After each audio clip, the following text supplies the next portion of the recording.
Welcome to the Nomad Network, your first stop for complete and comprehensive Chicago Bears football coverage. Dive deep into analyses, updates, and all things Bears. Subscribe to our YouTube channel today and never miss a beat.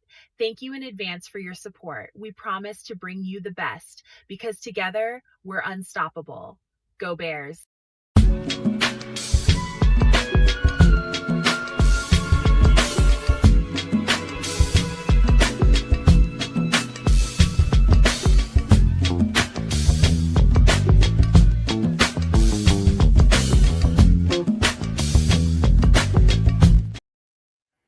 Yo, no maniacs. Welcome into another edition of Some Extra Sauce. This is a special one because we got to knock all the, the bells and whistles that we do normally on the show for another time this week, just because we got so many drive picks and so many UDFAs to cover. It's only right that we spend the show doing that. So this is going to be another special edition of Some Extra Sauce. Plus, we got the chef in the kitchen. We got to give him some love too, man. We always got a chef once a month at the end of each month. He's about to show us some love here in a few minutes. I got an idea what he's going to be cooking, and I don't think I ate enough tonight. We be quite honest with you, but welcome on in, you guys. We about to kick it hard on the Bears tonight, real hard, and you're going to get your money's worth if you came here for that particular part of the show, for sure. But again, this is a special one tonight. We're going to do this in a certain way because there's so many players to talk about. It's like 19, 20, 18 to 20 breakdowns to do. Plus, we got a chef again. But, man, we're going to have a good time doing it. Buckle up, and we're going to enjoy some Chicago Bears and some food tonight, man. I'm going to kick it on over here to my right, pass it on over to Canuck for an alley-oop and see if he ate too much and can dunk. I ain't dunking anything but a donut tonight. That being said, I made sure to eat good because I knew the chef was coming. So I had a nice little salad action, some chicken schnitzel. It was actually well put together. What's not saying? Oh, he's talking about the Habs. Yeah, the Habs and the Blackhawks are like that goes back for many moons, man. And being a semi or an old Habs fan, I'm well aware. It's one of the reasons why I have mad respect for the Blackhawks, man. I really do. Blackhawks. Hey, I made a mistake. I meant to get with you over that draft weekend to see if you wanted to come through. I was so effing busy trying to make sure I got all the breakdowns that I needed done. I missed out on giving you an invite. If you want to come on the show anytime in the near future, you and Smitty has been adamant about getting on the show. I got to get Pretty Q up in here, man. It's true, eh? We got to get him on. Got to get him in here. Got to get Terrence back in here. We got to. I think Smitty will be his first one. What does this be like? Naj's third or fourth? Yeah, third or fourth trip. So we're gonna try to take care of that, man. If you want to get in here, man, just send me an email. Gonna get it set up for you, man. I would love to see you, man. Kick it a little bit, man. But Liberty's Outlook is in here along with Naj. I tell you what, kids, man, because we got so much to do tonight, especially this football stuff. Let's get it going. How's been life? This real quick. How's your life been treating you? Life's straight, man. No, nothing. Nothing too different than last week, other than we've got a whole bunch of new drafted players, and we still don't have an edge rusher. So there's that. Oh Lord, that's in your bones right now, ain't it? I think it's in everybody's bones except for like those who don't want it to be in their bones. So I tell you what, if you are part of the family here, and this is you, but for the people that's on the outside looking in, I'm gonna do my damn well best to make people understand some things tonight about that draft and why they may or may not have chosen to get that particular edge rusher everybody's looking for. I got my reasons, but we'll get to that in a little bit. I'll tell you something interesting about my life this week. My girlfriend, number one, she pissed me off about not the chicken stuff that happened, but I was like, did you get her with the ribs? No, and she still didn't eat it at work until like a day. She still didn't even eat it. That's you called it too, man. You said she ain't even gonna. Oh man, and she smiled, and I was like, "You dirty." That was just out of spite, man. That was just spiteful. That's cold. I'll tell you something. I got to tell you, man. I did something. I'd say for the third or fourth time, talking about musically. I took some stabs at country music, and my girlfriend, the latest one that I did, she loves it. Like the one that I did before, I put another one out to social media, and people effing loved it. It's one of the favorite ones out there. And I did one about 48 hours, about 24 hours ago, and I let my girlfriend hear it last night. And she said it sounded and she loved it. Crosby, Stills, and Nash. You familiar? Yeah. I didn't realize how much of them I was listening to until I realized who they actually were. I just listened to their music. And I just love how they sound sonically. And I just did one the other day, and she was just like, that's exactly what that sounds like. And that just goes to show you, man, them inspirations come from everywhere. Anytime any producer goes to make any kind of music, he's got inspiration from somewhere. And I don't know that anybody, there might be some unique creatures out here that goes into a studio and decides to make a beat sound like something or music sound like something. I have no plan when I go in the studio. None. And whatever comes out, comes out. And it's just what I'm feeling at the time. And she absolutely, that's one of the ones, it's hard. She's a hard audience, bro. And she effing loved that one. That's interesting. So like every good Canadian should be familiar with that particular group of people. Reason being is there's a fourth name that is regularly attributed to those other three you named. The three you named are the three Americans. The Canadian is Neil Young. So it's usually Crosby, Stills, Nash, and Young. That's usually how that rocks out. I might have said it wrong. She probably said that. No, you said it right. Right. There's just it's usually Young as well. Neil Young's a serious. Yeah, he's a Canadian guy, man. He's like when I say a Canadian guy, he was like one of the big Canadian acts at why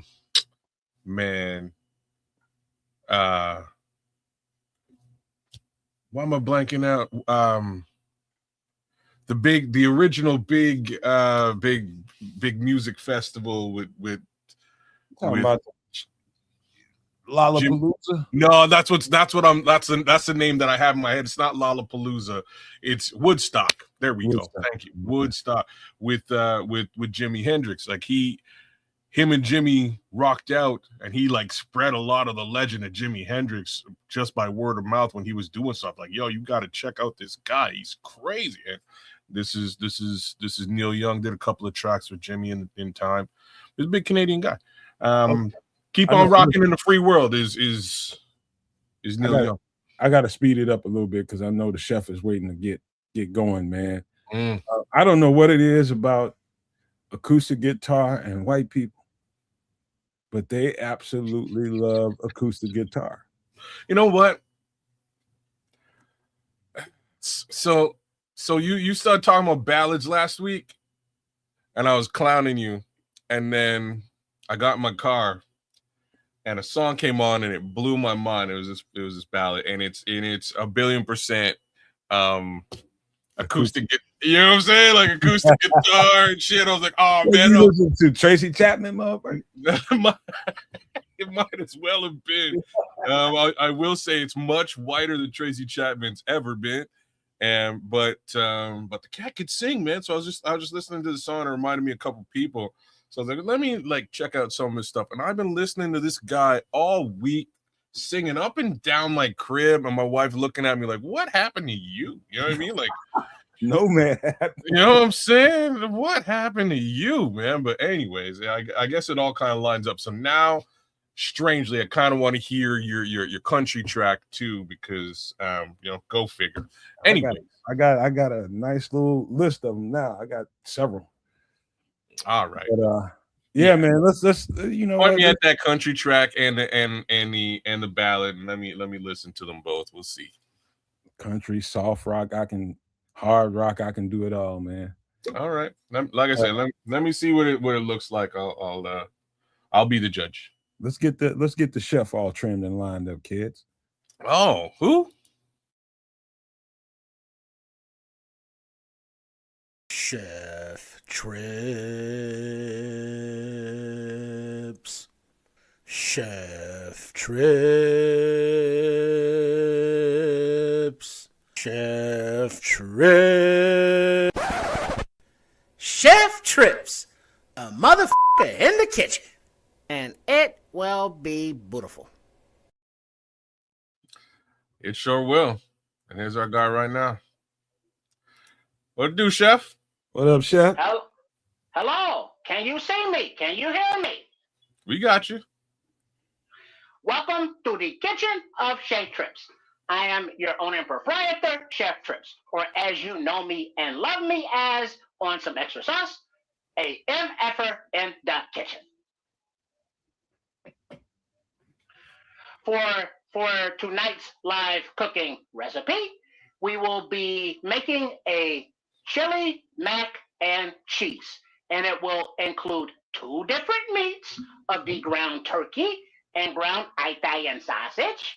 It will involve 3 of the beans of the variety of kidney, pinto, and black beans, as well as 2 different cheeses, sharp cheddar and pepper jack. And they will all come together and be beautiful. Love it. Thank God I ate food today, man. I didn't eat enough, man. I'm in trouble. Oh, you need to go get some because like I'm this in serious trouble tonight. Yeah, you're in trouble. So now let's go to the effort in the kitchen camp right here, and we will start with a nice deep pot, and we're going to raise it up the heat until a medium high, and we are going to put some of our oil in to give it a nice coating at the bottom, and then we will get into once it warms up, we will be adding some diced onions as well as green pepper, and then we will hit it with the minced garlic before we add in our meats. Hey, Chef. So, yes. Even if I never seen your face before, I know you're a brother.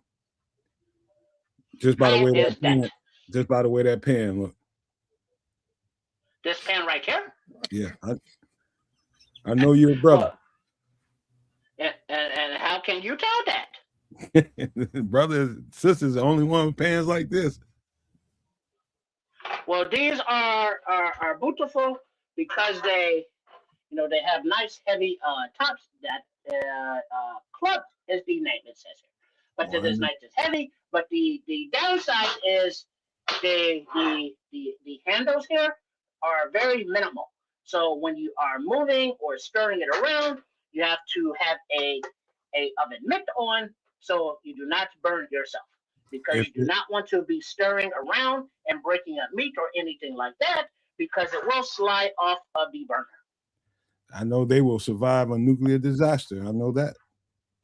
Well, that is very true, because you can keep these under your sink for decades, and then you can use them for even decades more.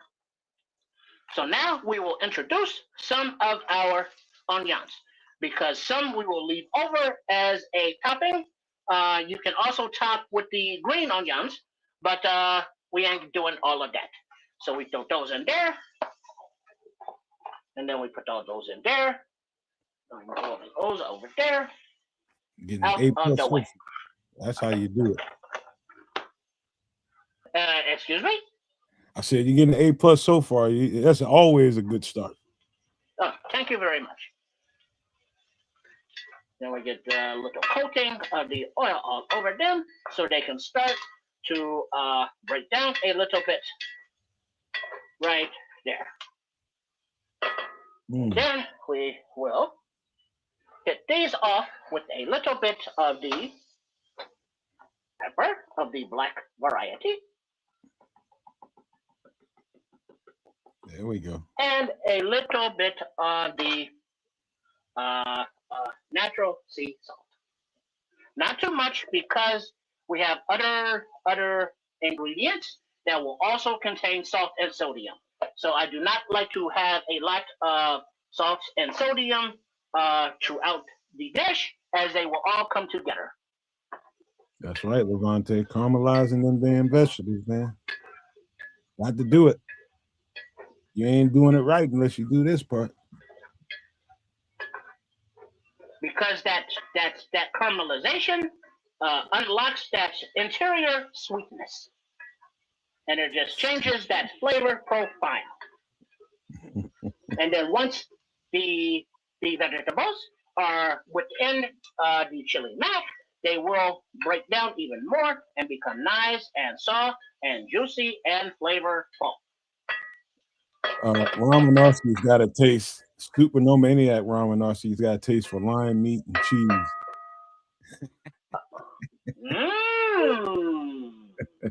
Those kitties can be. Are you related to nice Charlie tender. Sheen? Ron? Any relation? Tiger blood and lion meat? Man. And so now that the Chicago Bears draft is over, and we have a lot of new players that the Nomad and the Kids and the Triple R will be talking about later. But I would like to say welcome to all of the new players. And whether you were drafted first, or whether you were drafted seventh, or whether you were undrafted, or whether you are a mini camp invite, you have the opportunity to live out your dream and become a professional at the sport that you love. Take full advantage of the opportunity and don't let nobody give you shit about how you were overdrafted or don't fit any schemes. You do you, and I wish all of our coaching staff the best to develop these young players as well. Hey, Chef, a couple of days ago, I made some chicken gravy with a lot of onions in it, like a lot of onions. And it gave me so much gas. It gave me so much gas, man. It was ridiculous. Onions can do that. That is the thing. The onions can and will give you gas. But then even though the tongue and the taste buds enjoy them, the digestive system, not so much. So we have to temper our taste buds, or as the expression goes, we can't let our eyes be bigger than our tummies. And in this case, we can't let our taste buds be bigger than our digestive system. The people ought to know that that's medicine in a pan that Chef is cooking up right now. Those onions and bell peppers are medicine. And then I added the minced garlic. Yeah, also. But we keep that moving so that the garlic does not burn, because now you cannot smell it, but I can tell that the onions and the green pepper have released their caramelization, and they are good to go. So now, while the heat is still there, we are going to introduce our meats. And we are using a pound total. So we are using a half a pound of the Italian sausage and a half a pound of the ground turkey. But you can always utilize whatever meat you choose. You can use 1 meat, 2 meats, 3 meats, or 4 meats, or more. You can use lamb, chicken, beef, turkey, venison, fowl, whatever kind of meat you choose, or whatever kind of meats are available, or whatever kind of meats your diet requires. Oh, I see. I kind of see where this is going.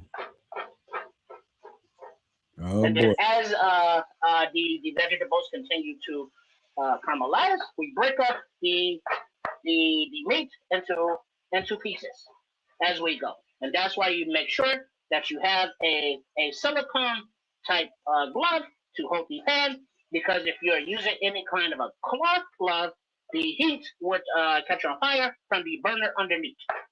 Safety first. Who's your line meat plug, man? Where are you getting this line meat from?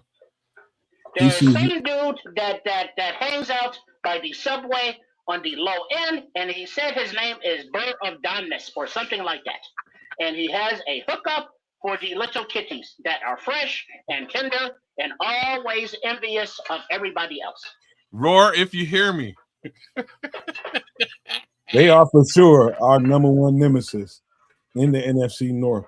Oh, snap. We keep we keep breaking them up. I do not From care the if Food it's Network, healthy. he said. He can't. And even though Ron is talking about the kitty meat, I have to throw in the always favorite FGB to the FG to the beats.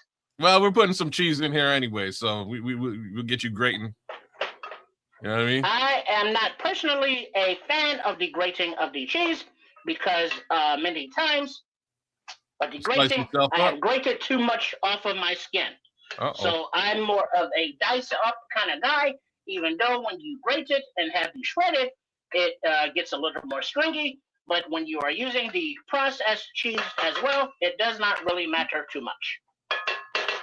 I will show you that in a little bit. But now that we have our meat, and it is the pinkness is almost out, as we don't have to have it brown totally because it will still be cooking. But we want to have the majority of the brown. And as you can see, the very pinkness is still there, but it is almost gone. But we do not want to overcook our meat. I can No smell diddy. that. I can smell that. All right, so because you see the sizzle and we do not want the bottom to burn, we will bring our liquid up to temperature at the time. And right now we are using 2.5 cups of plain water. But now if you have access to what you say, beef broth, you can use that. Or you can use a bouillon cube. But in this case, I will be using the better than bouillon flavoring. And so throw that in there to help season that water. There you go. Better than bouillon. I just use some of that with the chicken gravy. That ain't bullshit. Okay, and that is beautiful right there. And so now that is in there. Beautiful. We will also add a can of the diced tomatoes. Uh-oh, stewed tomatoes. And then we will add another can, because we are using a pound of the rotel. Ooh. Man, like spice in his life. And because of the gentle spiciness, we will add a little more of the green chilies. Ooh, now you're doing it now.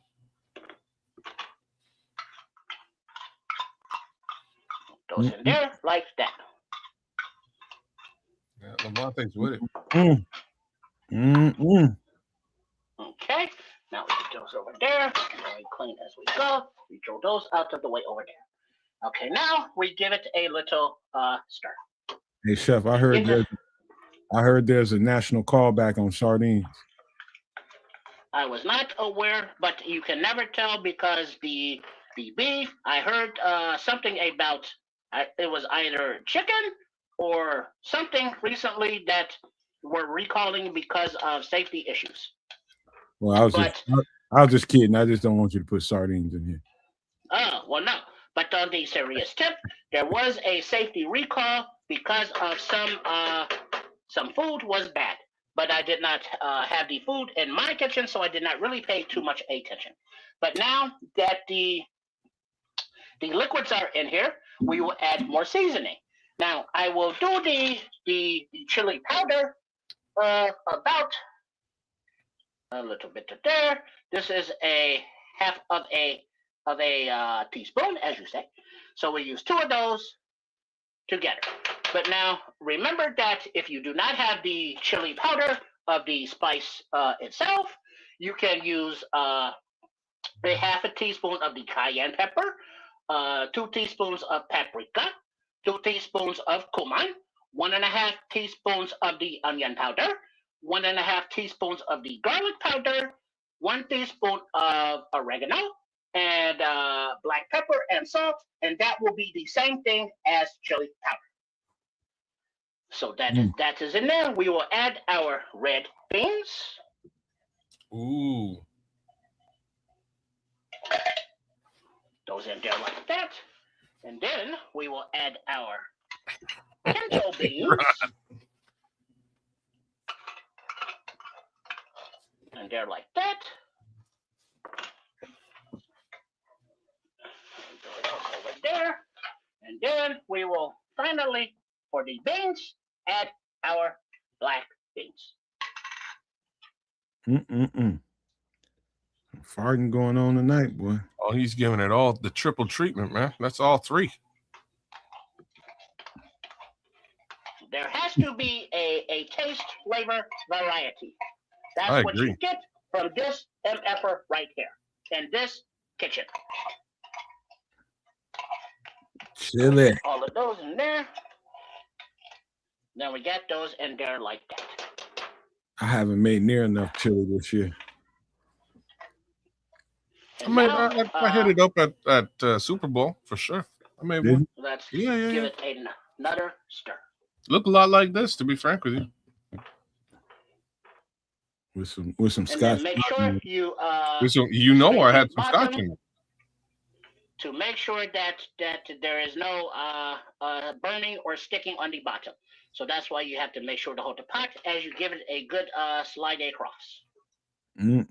I eat that just like that.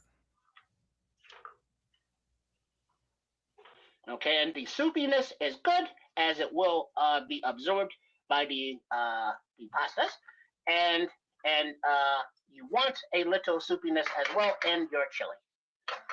All right, so now that once we get it simmering, we will reduce the heat to a medium and let that go for about 12 minutes because we don't want to cook the pasta all the way through. We want it a little al dente. So please, someone prepare a timer for 12 minutes, and I will tell you when to begin. Let me see. Hold on, I'll get it straight.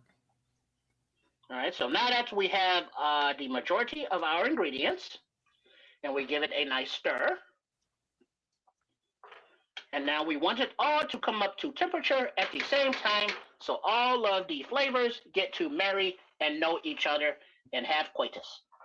All right, I'm set up. You tell me when to start that timer for you, all right? Thank you very much.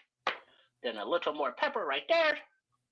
And then personally, I like to add a little things like the Nomad was saying about the onions. I'm going to add a little more garlic powder.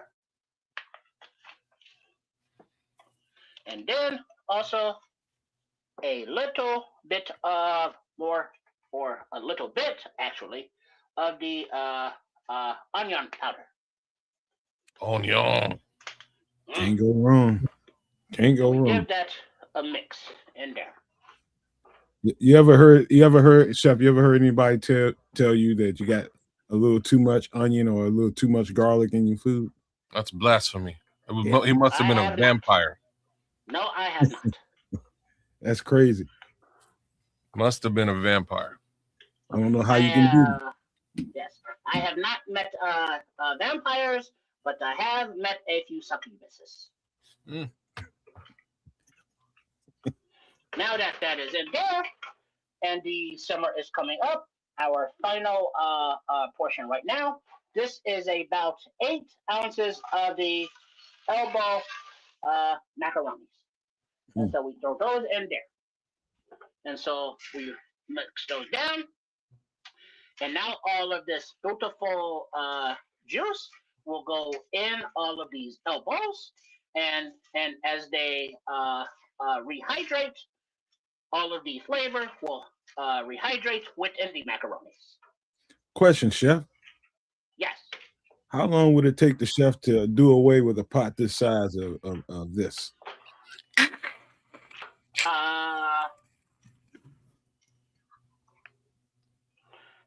What the chef would probably do if it was for self, eat on it for maybe a day, and then have some leftovers the next day, and then maybe some the next day, but then on the first day, probably freeze half of it for another week or another day. So I would not personally eat all of this until it was all gone at one time. So it will be eat some now, for a few days, and then have some at another time because I had frozen the other part. All I know, Chef, is whenever I want some time to myself and don't want to be bothered by others, I eat a pot of this. I understand. Okay, now that everything is in there, and we can start to see the shimmy of the juices in there. We will, I would say, in about 2 to 3 minutes, be prepared to start the timer. Okay. But I will inform. Okay. But I will also, at the time, take a little bit of the meat is good enough because of the browning, so we do not have to worry about it being raw. No bay leaf, Chef?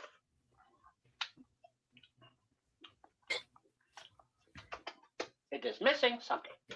Bay leaf. No, it is not the bay leaf per se, but it is a little bit of a little more salt. And we'll hit it not with the actual bay leaf, but we will hit it with as soon as I find it here, a little more leaves of the oregano. I was just gonna ask about oregano or Italian seasoning. All right. Well, as well, the oregano is part of the chili of the chili powder, but as is I added more of the individual onion powders and the garlic powders. You can do that individually as well. Your good friend, the timer, please. Your good friend Ron Menarski says it needs grated cheese, and Levante says oregano does better than bay leaves. Either way, it's going to be herbaceous. Yeah, with this mix, you want oregano or Italian seasoning. I'm doing both, which is oregano and some other stuff in. I do both. I put all that shit in there and some pasta. Well, what we will do as well, because of the greenery, we're gonna do the parsley. And it is a little bit there. Parsley ain't strong enough to even know it's. You know what I mean? I'm not a parsley guy. What about basil? You got basil?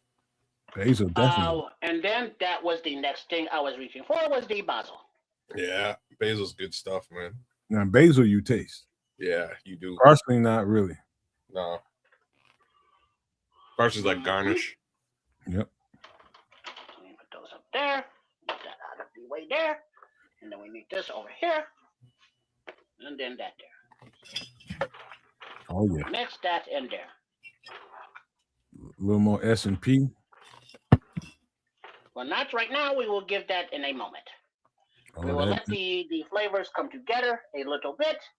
And with the spices and the seasonings that we just added before we over season. Because we can always season more later as opposed to over seasoning now. All right. Look at Liberty's outlook. He says a splash of pork wouldn't hurt nothing. See, a splash of pork would not hurt nothing, but we do not have the pork. But what we do have a splash of that we will add is the Worcestershire sauce. Okay. All right. I would have thrown a little bit of whiskey in that motherfucker if you're asking me, but. Or some beer. Well, we have the port, we have the whiskeys. This is the chili, not the bar. For a guy like me, it might be up one of the same. I understand. There's so much seasoning it got me sneezing. Okay, now that we even added that the Worcestershire sauce, we will also give it a shot of the Yeah, boy. A little bit of Frank's. I put that shit in everything. Oh hell yeah. My girlfriend demands that shit now. She was not a spicy girl when I met her. Man, Frank's ain't spicy, damn it. I give it that. It's more flavorful than spicy. I agree. You see me reach for a bottle of hot sauce, she started getting all tight. Okay, now that everything is in there, now we will give it a little taste. That's why I didn't want to add more seasoning before, after all of this before.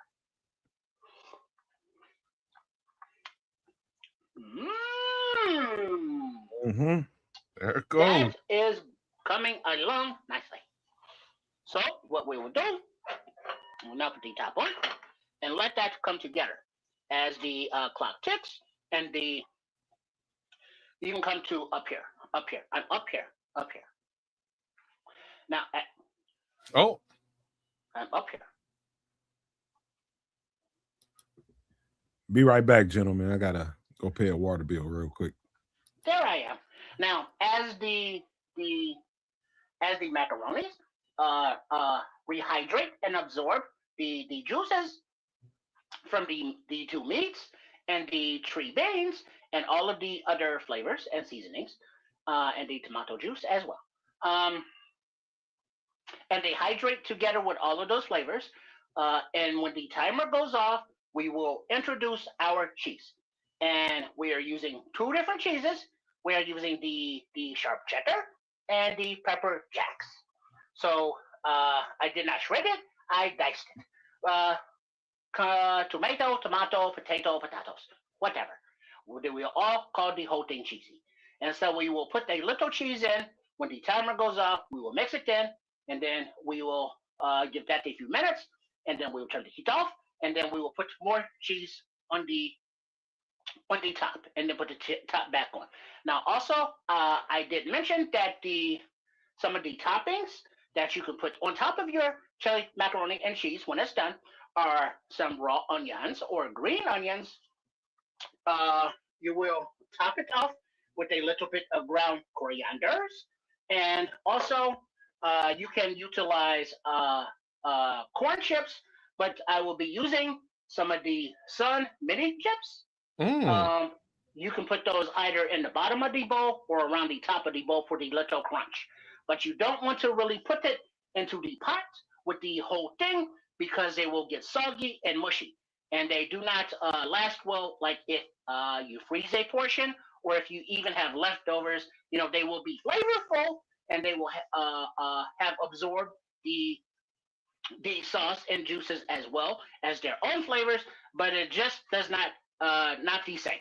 So you always add your crunchy stuff at the very end in the individual bowls as they want it. Any questions and or comments?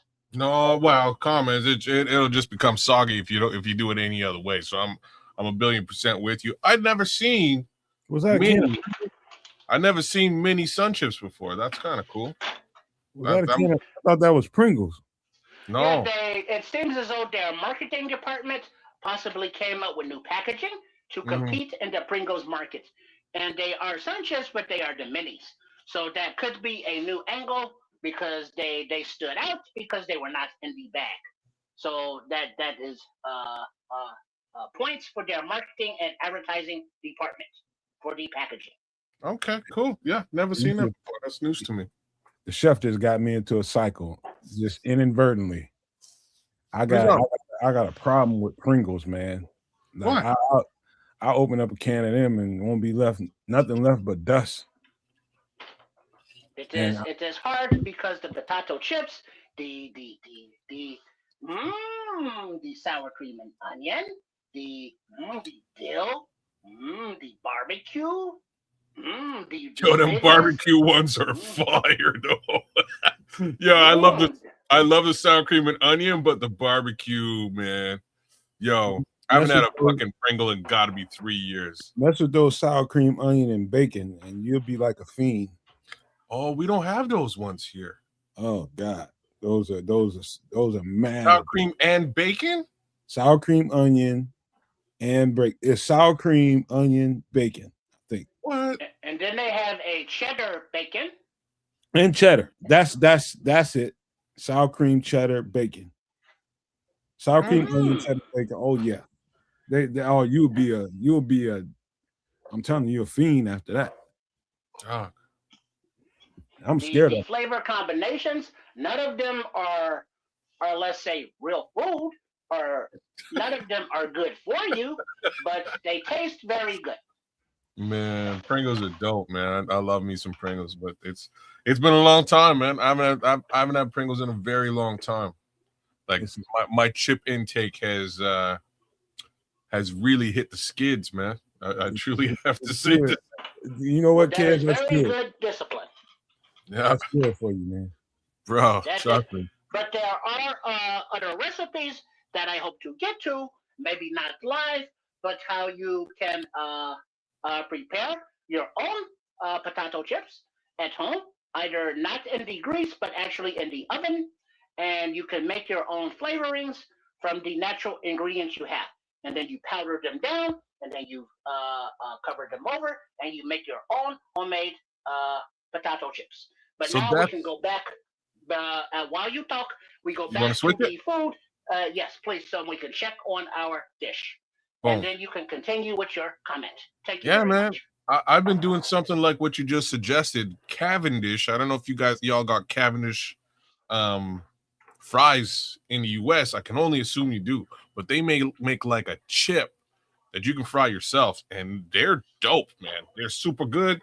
A little bit of maybe like some ranch spice on there. Oh boy, it's they're real good. I've been eating them lately, but I bring myself down to like 7 or 8 chips, period, man. Like I can't eat chips like I once did. Just not good for me. No, it That ain't is good for very nobody. true. It ain't good They're for not nobody. good for any of us. And now what I can tell you is that I can feel the food or the macaronis or whatever trying to stick to the bottom. So that's why you need Perfect. a nice flat surface and scrape that bottom good. No diddy. Or maybe a little more fluid. Now the fluid is fine. I might add a little bit more, but the macaronis at the bottom will always gather down there. And as they cook and hydrate, they will stick. And this is my first time of really unsticking them as well. And as I go around, when I retrace over the other spots, it is nice and smooth. All right. So there is no major sticking, but you want to stop that in its tracks. And now, as Nomad suggested, because the cooking is coming right along, we will add a little more fluid, but we want to make sure it is hot. Even though we are using the tap, we want to use the hot because we don't want to cool down too much.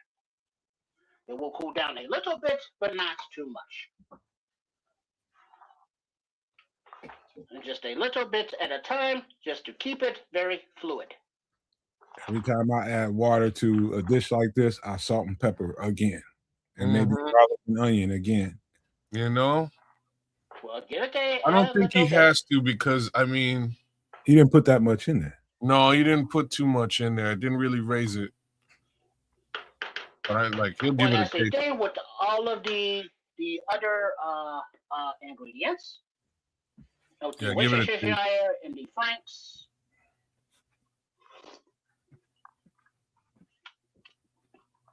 Oh, it's coming along though, man. It's really coming along. The time is almost done, Chef.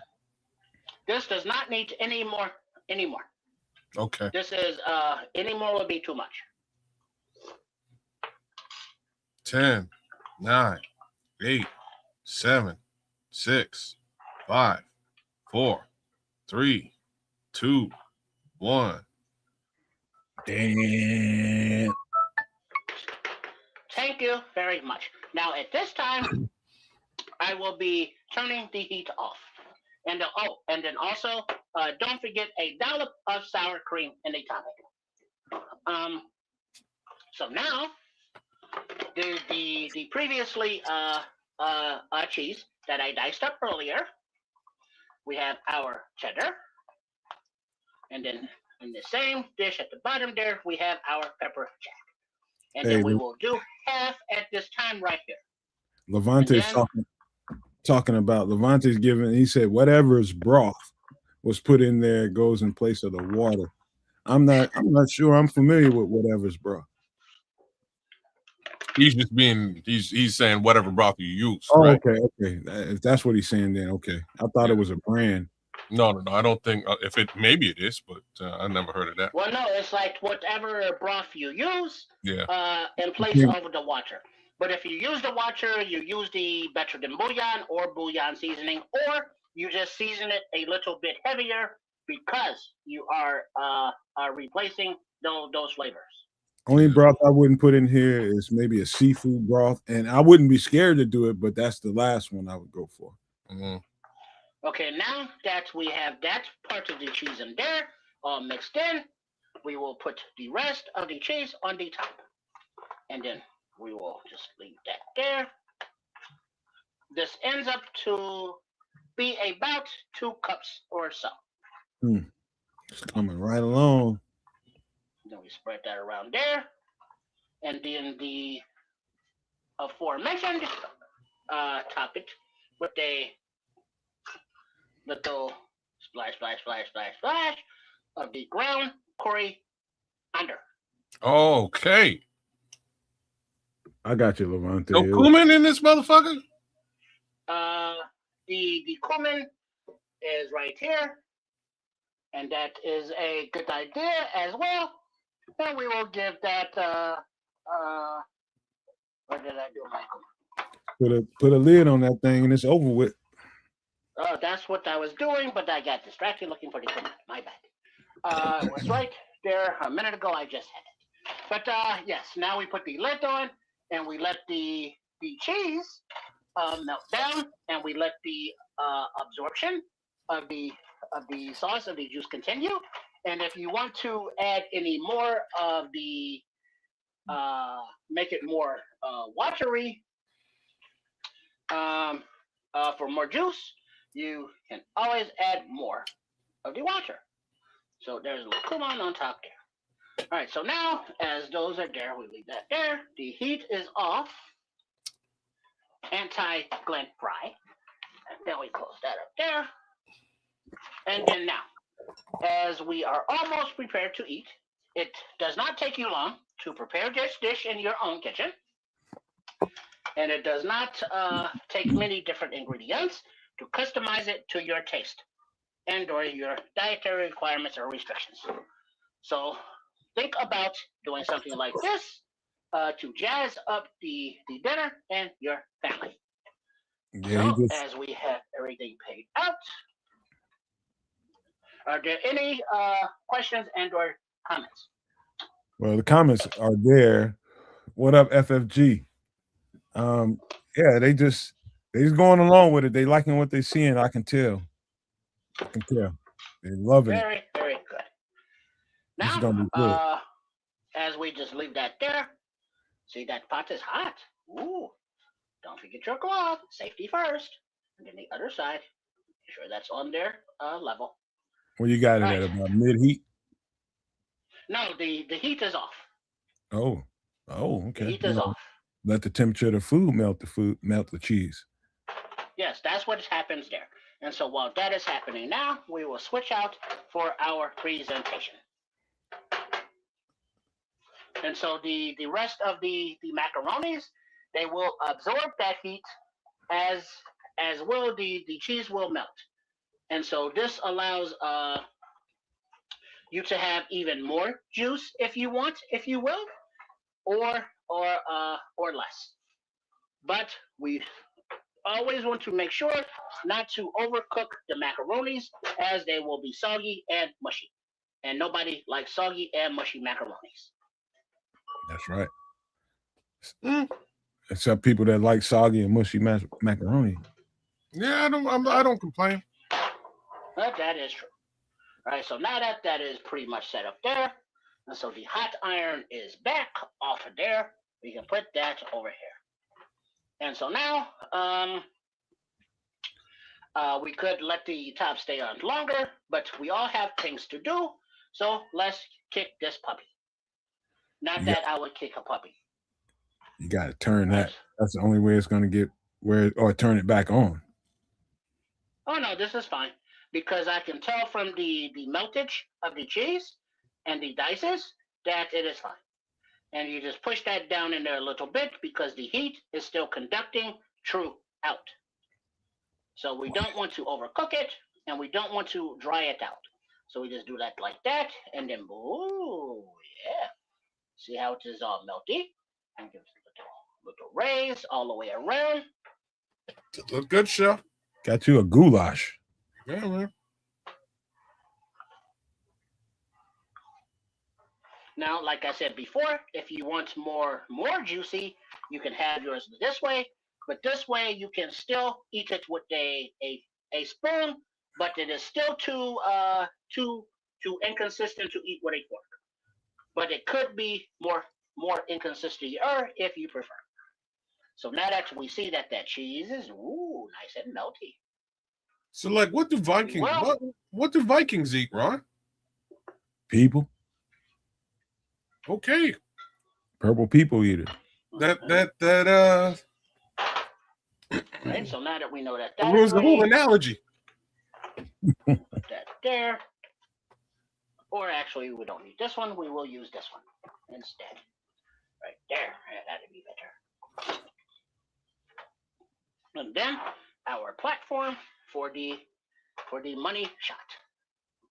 All right, yeah, that's better. Now we can take that off. We can get ready to serve up. Oh yeah. It looked real good on. It looked real good now, huh? A little extra hot sauce, maybe an onion or something. Well, we will do the extra seasoning, the hot sauce, the onion, the chips, and the individual bowls. Maybe because the actual seasoning for the pot is fine. But if you have a hotter tooth or whatever's, that is different. So now we will dish this up. Hey chef, my girlfriend's gonna go with an extra tub of sour cream and piss me off. Yo, my woman would do the same thing, man. Extra tub, half a tub of it, and just throw the flavor completely off. I don't know what it is with the sour cream. Well, but it's a nice condiment for the dish. And I so just now, we're speaking of, as we jazz it up a little bit, you can have the green onions, but I'm using just the raw white onions. And now, this is a add-on, a condiment, a jazz up, if you will, as is the dollop of the sour cream. Holy crap! Holy and crap! Then, now that you have that there, now you need corn around with the corn chips.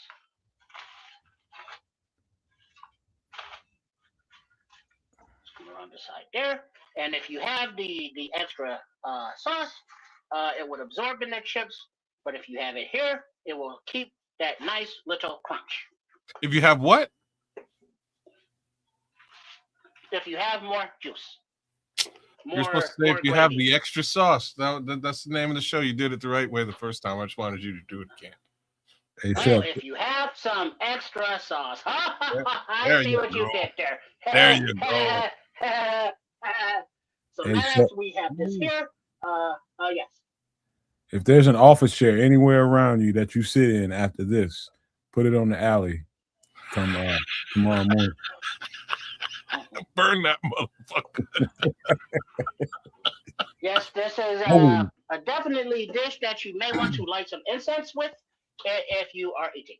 So now that you see that there, let's come up here and see how it tastes. All right, let's give it the old switcheroo. Boom. Oopsie daisy. Hold on.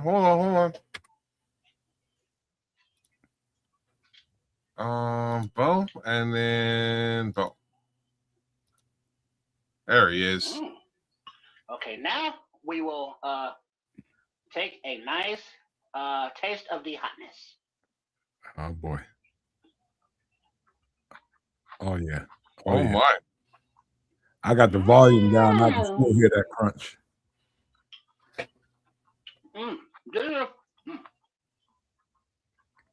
This is why we like the add-ons at the top, because of that crunch. Because everything in the pot is very soft, we do not have that contrast. But we do have the flavors of actual chili. We got the 3 different beans.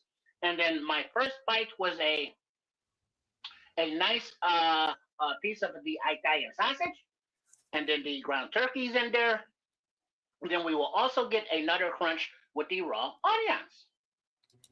So, Chef, the Liberty's Outlook is throwing another something into the equation, factor into the equation. He says cornbread. Now, I know a lot of people that like cornbread with their chili, and that's the thing. That's the thing. A lot of people like cornbread with the chili, but this does me well. Something like this. Well, you can have the cornbread with it, or back in the day, you can have some oyster crackers, or you can have some saltines. I like Ritz or saltines. Yo, but the oyster crackers are dope, man. I know what you're talking about. Those are good. Yeah, you can do them. So, all of the different varieties of the cracker or crunch, all of the different varieties of the vegetables, all of the different varieties of the meats, all of the different varieties of the beans, and all of the different varieties of the cheeses, and all of the different varieties of the strength of the salt and the pepper and the seasonings and the spices. So, and all of the varieties of the pastas, because I use the elbow macaronis, but you can use whatever you have. So you can taste the green pepper, but it is not the peppers, but it is not hot.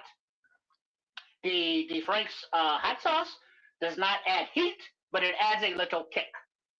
So you can also, if you are from the Chicago area and you really want to set it off a little bit, let's add a little bit of the hot jardinera. Oh boy. And then we will put a little bit of that on the top. Oh boy. You put it on the top? Okay. Well, we don't mix it in, but we're just adding it to the top of the bowl. Like that. But then we will, give it a good mix.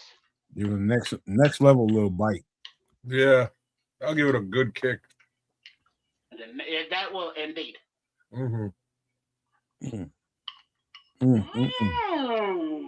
Yeah, eggplant and jardinera has grown on me over the years, man. Like spicy eggplant, spicy jardinera. It's good stuff. Now that that hot jardinera is a little bit of a more heat, a different spice, a different kick of a heat than the Frank's Red Hot and the other stuff. But the taste and the flavor profile is totally customizable and up to you. Be careful with that, y'all. Be careful with that jardinera, boy. That's snotty nose territory. Yeah, it can go down that road. It's funny because I went to go buy eggplant, and I guess I wasn't paying attention. I came back with jardinera, and I was like, man. So I put some of that on a sandwich one day, and I was like, damn, the kick from this thing is real, right? So, I'm in with the jardinera now. Are there not many other? Well, there are many flavors from the Chicagoland area, but the jardinera is very not unique, but very local, and it goes on almost everything from the pizzas, from the Italian beefs, from the Italian sausages to anything else Italian, to chili, to any and every other thing. So it is a nice flavor enhancement condiment that always reminds people that are from the Chi about the Chi. If you know, you know. You can get the Chi everywhere now. AC Adams says, "Tear it up, chef." Are there any other questions and or comments? Go ahead. So I have one comment. So you didn't do it, and I didn't suggest it. But what are your thoughts on carrots in chili? Not a fan. Okay. I understand the opportunity to have another vegetable, and I understand that sometimes if you dice them up nicely and put them with your other vegetables. They add a nice color profile, but just the taste of the carrots and chili do not go well with me. There are some dishes like some of the Greek dishes that cook a similar kind of chili dish with the carrots in it, but it's not exactly chili, but that flavor profile works. But for this type of dish, not so much for me. Okay. Well, Chef, I think I know the line of where Kez's mind is at right now, because to me, I would consider, because there's so many things in the pot, I would consider chili kind of like a stew, even though it's not considered in that category. It is very well a stew, in my opinion. Yeah. And I could see, even though I've never considered that, I can see where Kez's mind is going there. So I've done it a bunch of times, and just the flavor that you get from a carrot, it adds a lot to a chili. I'll be honest with this one. I've done it a couple of times. My wife hates it, and it's not just her. My God rest his soul. My good friend, from El Salvador, Carlos, used to make a bomb chili. We used to argue, man. He was like, "No, like we don't." He was like, "You're not allowed, flat out.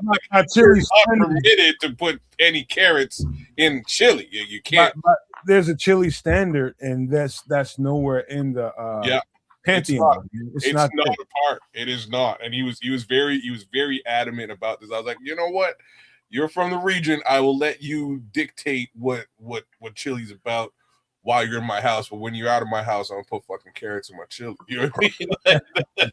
Something that is something that you can customize for, and for those that have never had it, the next time you maybe try the chili, or for the first time, try it with the carrots and see how it tastes. Break the fucking mold, kids. It adds a very good flavor because carrots kind of have a bit of a sweetness to it. When they're caramelized, very much so. Oh man, it adds quite a bit of an interesting flavor profile to chili specifically. So, anyways, a little 2 cents, and I wanted to get your opinion on it. But well, I can also add that the pepper jack cheese has its own different kind of kick and spice. That is different than the jardinera and different than the Frank's Red Hot. So that pepper jack cheese is still in there representing. Okay, kids, I'd be careful with that now. Just do that on a test trial with some people that's familiar with you. Don't do that out in the open, man. That's almost equivalent to people putting raisins in goddamn fucking potato salad. Potato salad? All right. No, it ain't like that though. Like that. It's damn near. It's damn near. It ain't that. It isn't that wild. It actually, like I said, it adds a really interesting, just a little bit of a sweetness to the chili that's flavorful. But real talk, I don't. If I'm serving chili to other people, I don't put carrots in it. If I'm serving chili to my family, they're eating fucking carrots. You know what I'm saying? That's how it works. Before we go back to the pot one more time, please.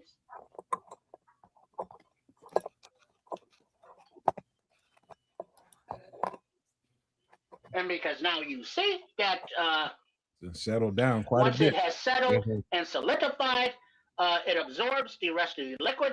The cheese melts in, and it becomes a very nice dish. Yeah, that's nice and thick, man. That looked great. That's very thick. Yeah, man. That's almost. Put that on hot dog. Like the Triple R likes his ladies. Put that on a hot dog with the goddamn macaroni on it. You know what? Yeah, man. Just throw that on a bun. You good to go. So this is the 2 meat. What's up, Paul? 2 cheese, chili, mac, and cheese. He's calling it chili. He's calling it chili mac. I'm calling it goulash, Paul. think it's more goulash, and I like it. And then we have our accoutrements on the top.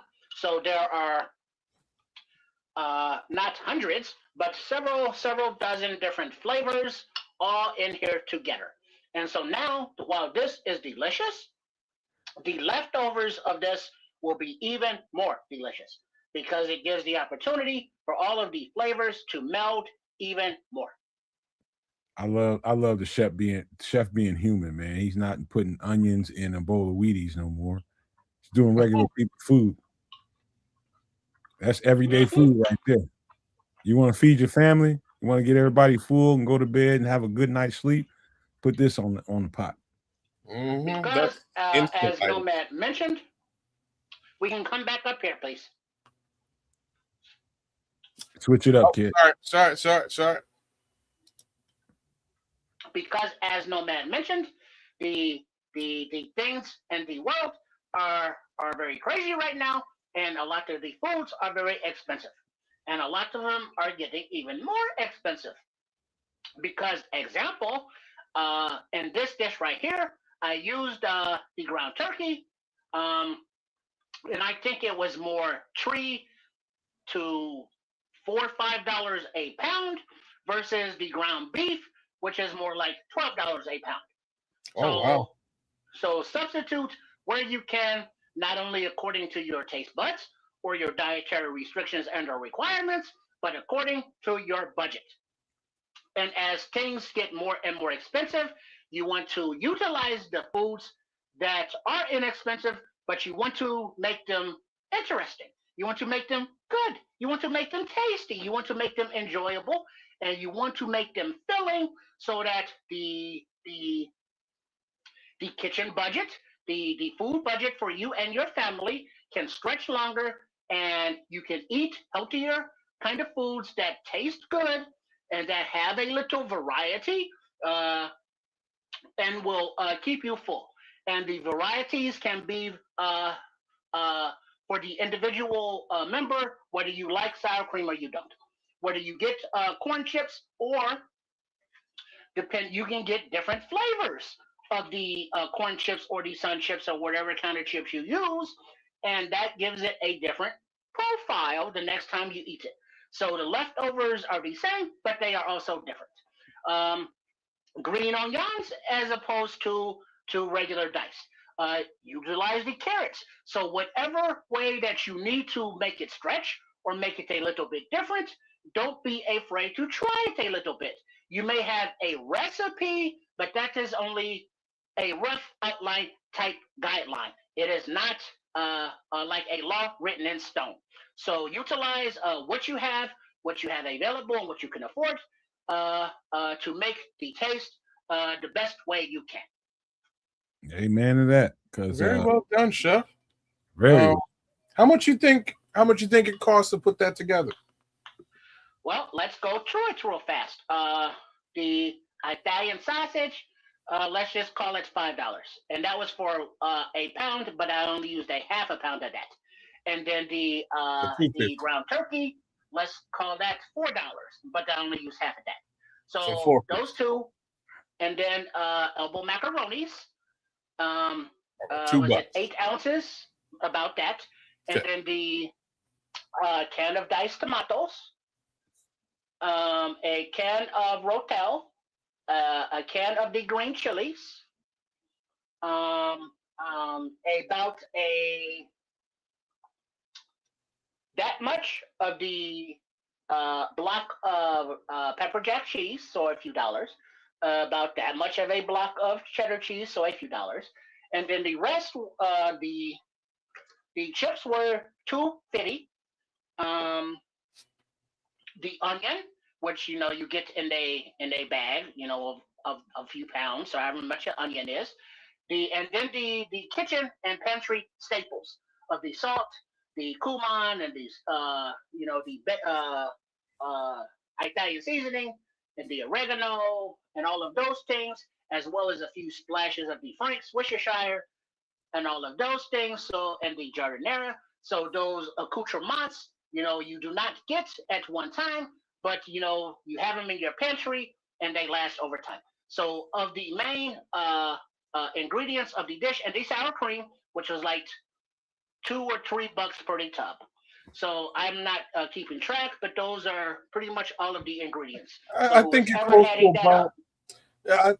I did a little bit of addition there. And the black beans, Yeah, the kidney beans, and the pinto beans. I counted the 3 beans too. So you're probably around $25, and that'll probably feed a family of 4 for at least 2 days. At least. Easy. Yeah. And so that's a family of 4.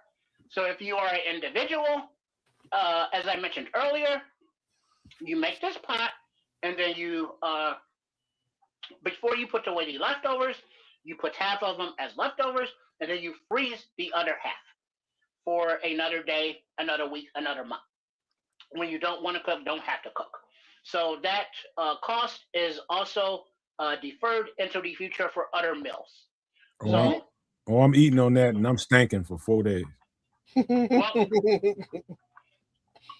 that is one way to do it, because I know that if you make something like this and you have extra onions and you have that reaction when you go night with the girlfriend, you will be doing mini Dutch ovens.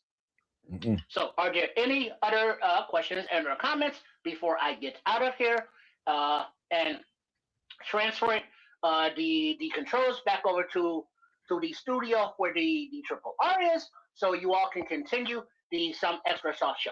So any more of the questions or the comments?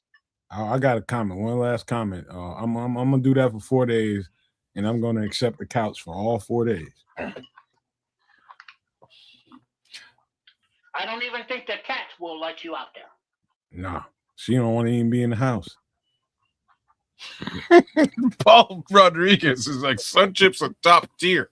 Debate a wall. He's not happy. He's not hearing any kind of sideways talk about the Sun Chips. Sun Chips are top tier. I really like Sun Chips too, man. It's joke. It's all about and they have multiple flavors. Mm-hmm. It's all about the petroleum buildup in the house after that. And then if you really want to get jiggy with it, you can use any flavor of Doritos. Okay, yeah, they got some cool new stuff going on with the Doritos too, man. What the hell was the last one I had? I had something real cool the other day. Shit, it'll come back to me afterwards. My daughter was like, Dad, I bought these just for you. I was like, I can't eat chips, but I had to have 2 just to test it out, man. Shit, Doritos doing some special things out there in the world. So whatever customizations you have to make, you make sure you make them, because this is beautiful. Oh yeah. So once again, I would like to thank the Nomad. I would like to thank the cats of the Canucks and the Triple R and all of the Nomaniacs, all of the cats Canuckers, and all of the sports Chicago style ers. And make sure that everybody is subscribed and liked, because you will need to know those notifications on when it is the last Wednesday of the month, and you will get a visit to this kitchen where you will see this MFer right here in here making these dishes for use.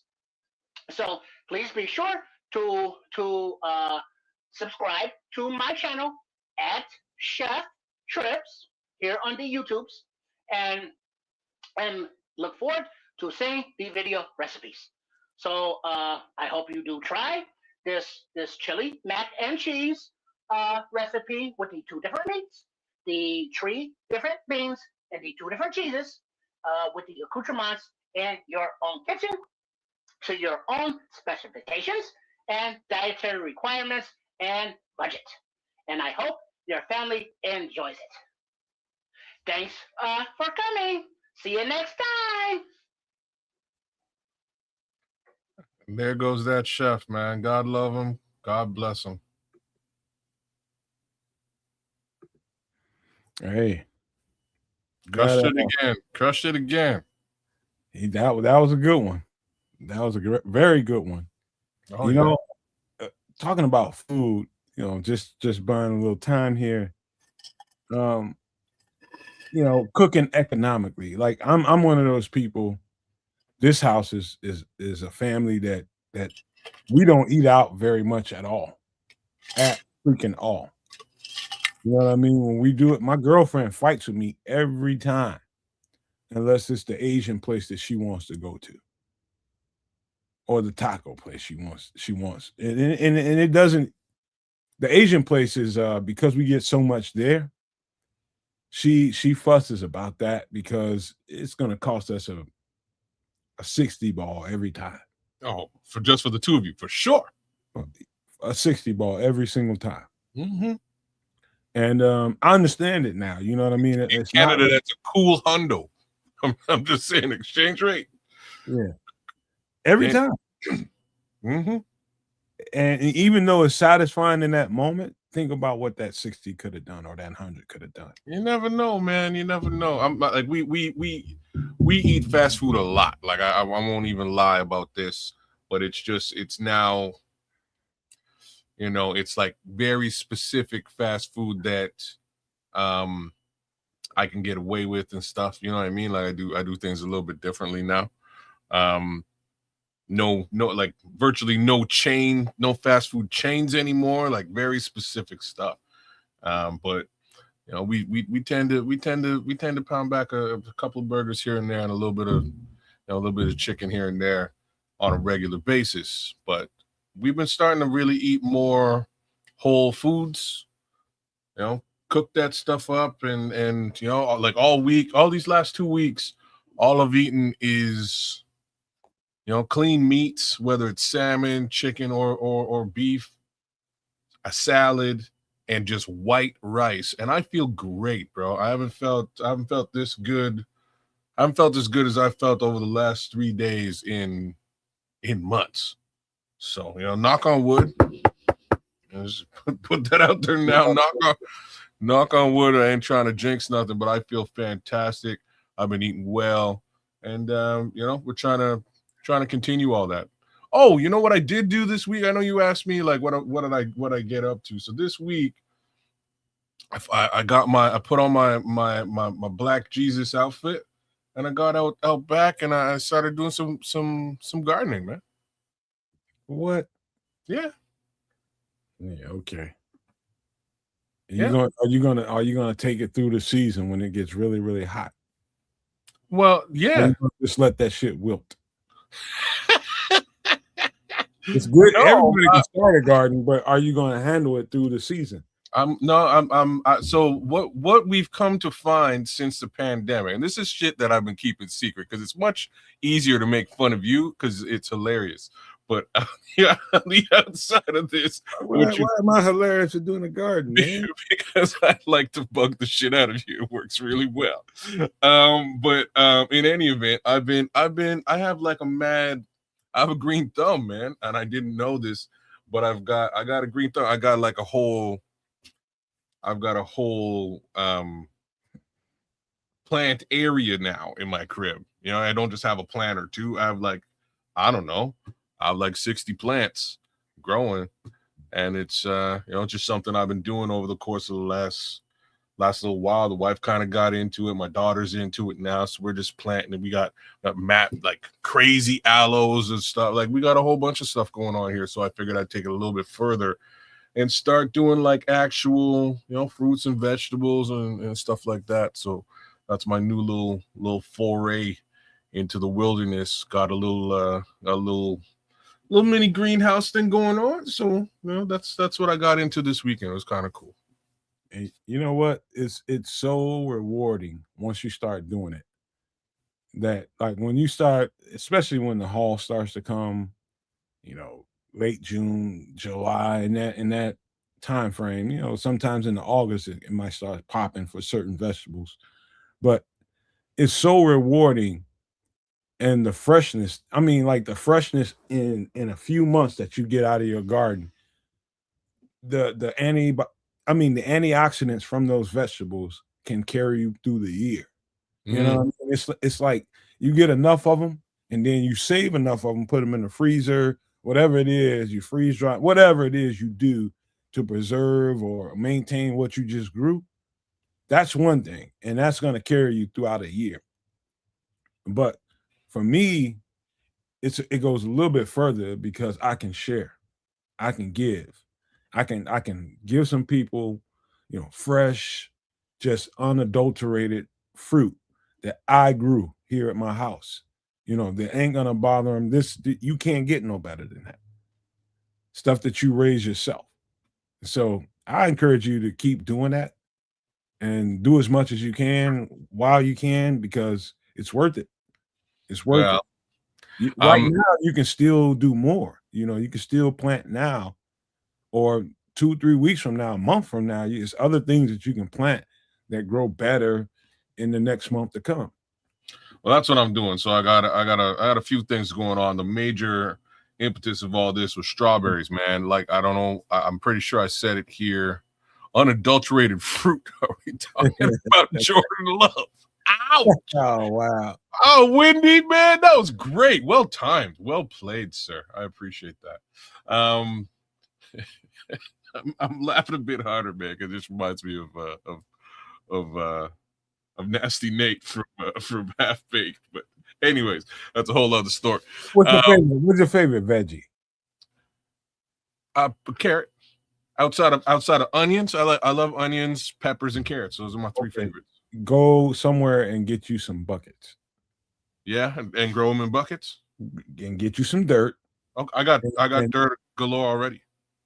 Go no further than 3 to 4 inches under the soil and drop some seeds in there. Poke about in a bucket, a normal size bucket, poke about,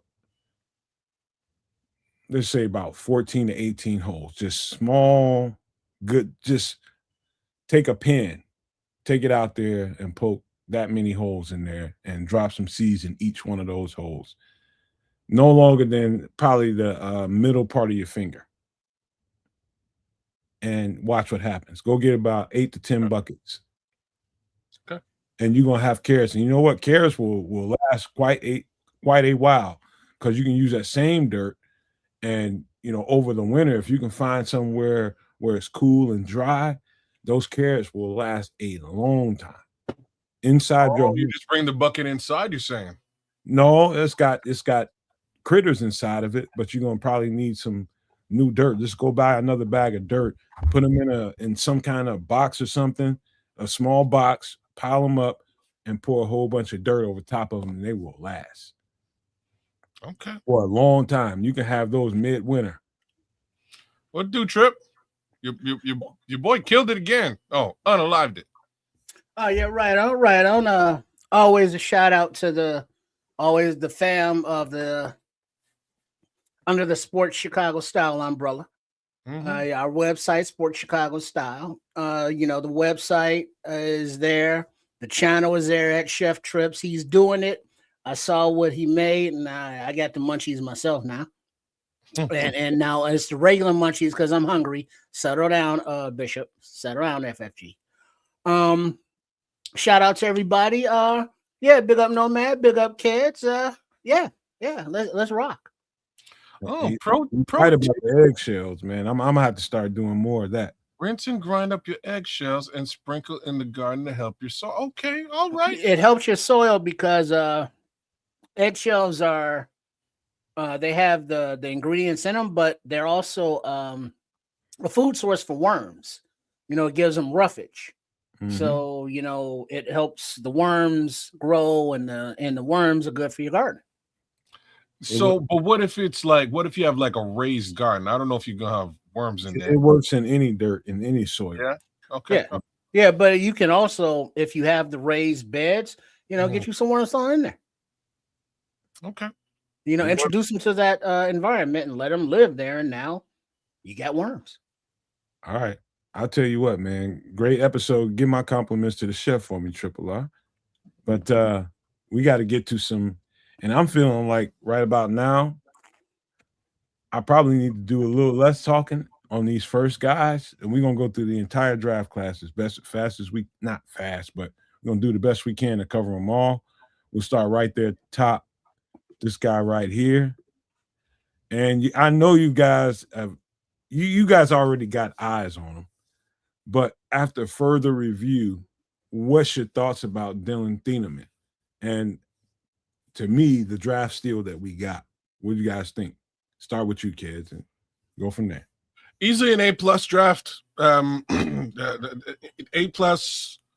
candidate in the draft. This selection totally fits what we're trying to do. Totally fits a scheme need. He's going to be a starter without question. And what a starter he's going to be. He's got ball hawk instincts, but I wouldn't necessarily call him just a ball hawk. He is also a willing tackler. Got great range, great speed. He'll knock you in the dirt. There's really, I don't know. There really ain't much more than I can say about Dillon Thieneman outside of the fact that, again, A+ selection by the Chicago Bears. He's going to get it done in that secondary without question. His versatility, his willingness to come up and be a willing tackler and bring ball carrier down, his ability to drop back in coverage, perfect for what Dennis Allen wants to do, and has the speed to man up and cover those drag routes and those one-on-one situations with not only running backs and tight ends but wide receivers. I like it. It was a need. He was one of the best available that could do it. He fit their DNA, as we say. And as Liberty's Outlook is pointing out, he's a blue chip player. Welcome to the squad, young man. Yes, indeed.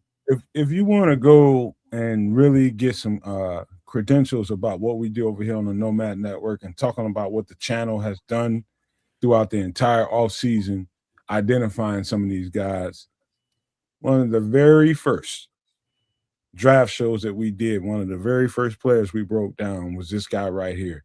And so you're talking about first on the block in the Bears podcast community, I'm pretty sure we were number one. Right away.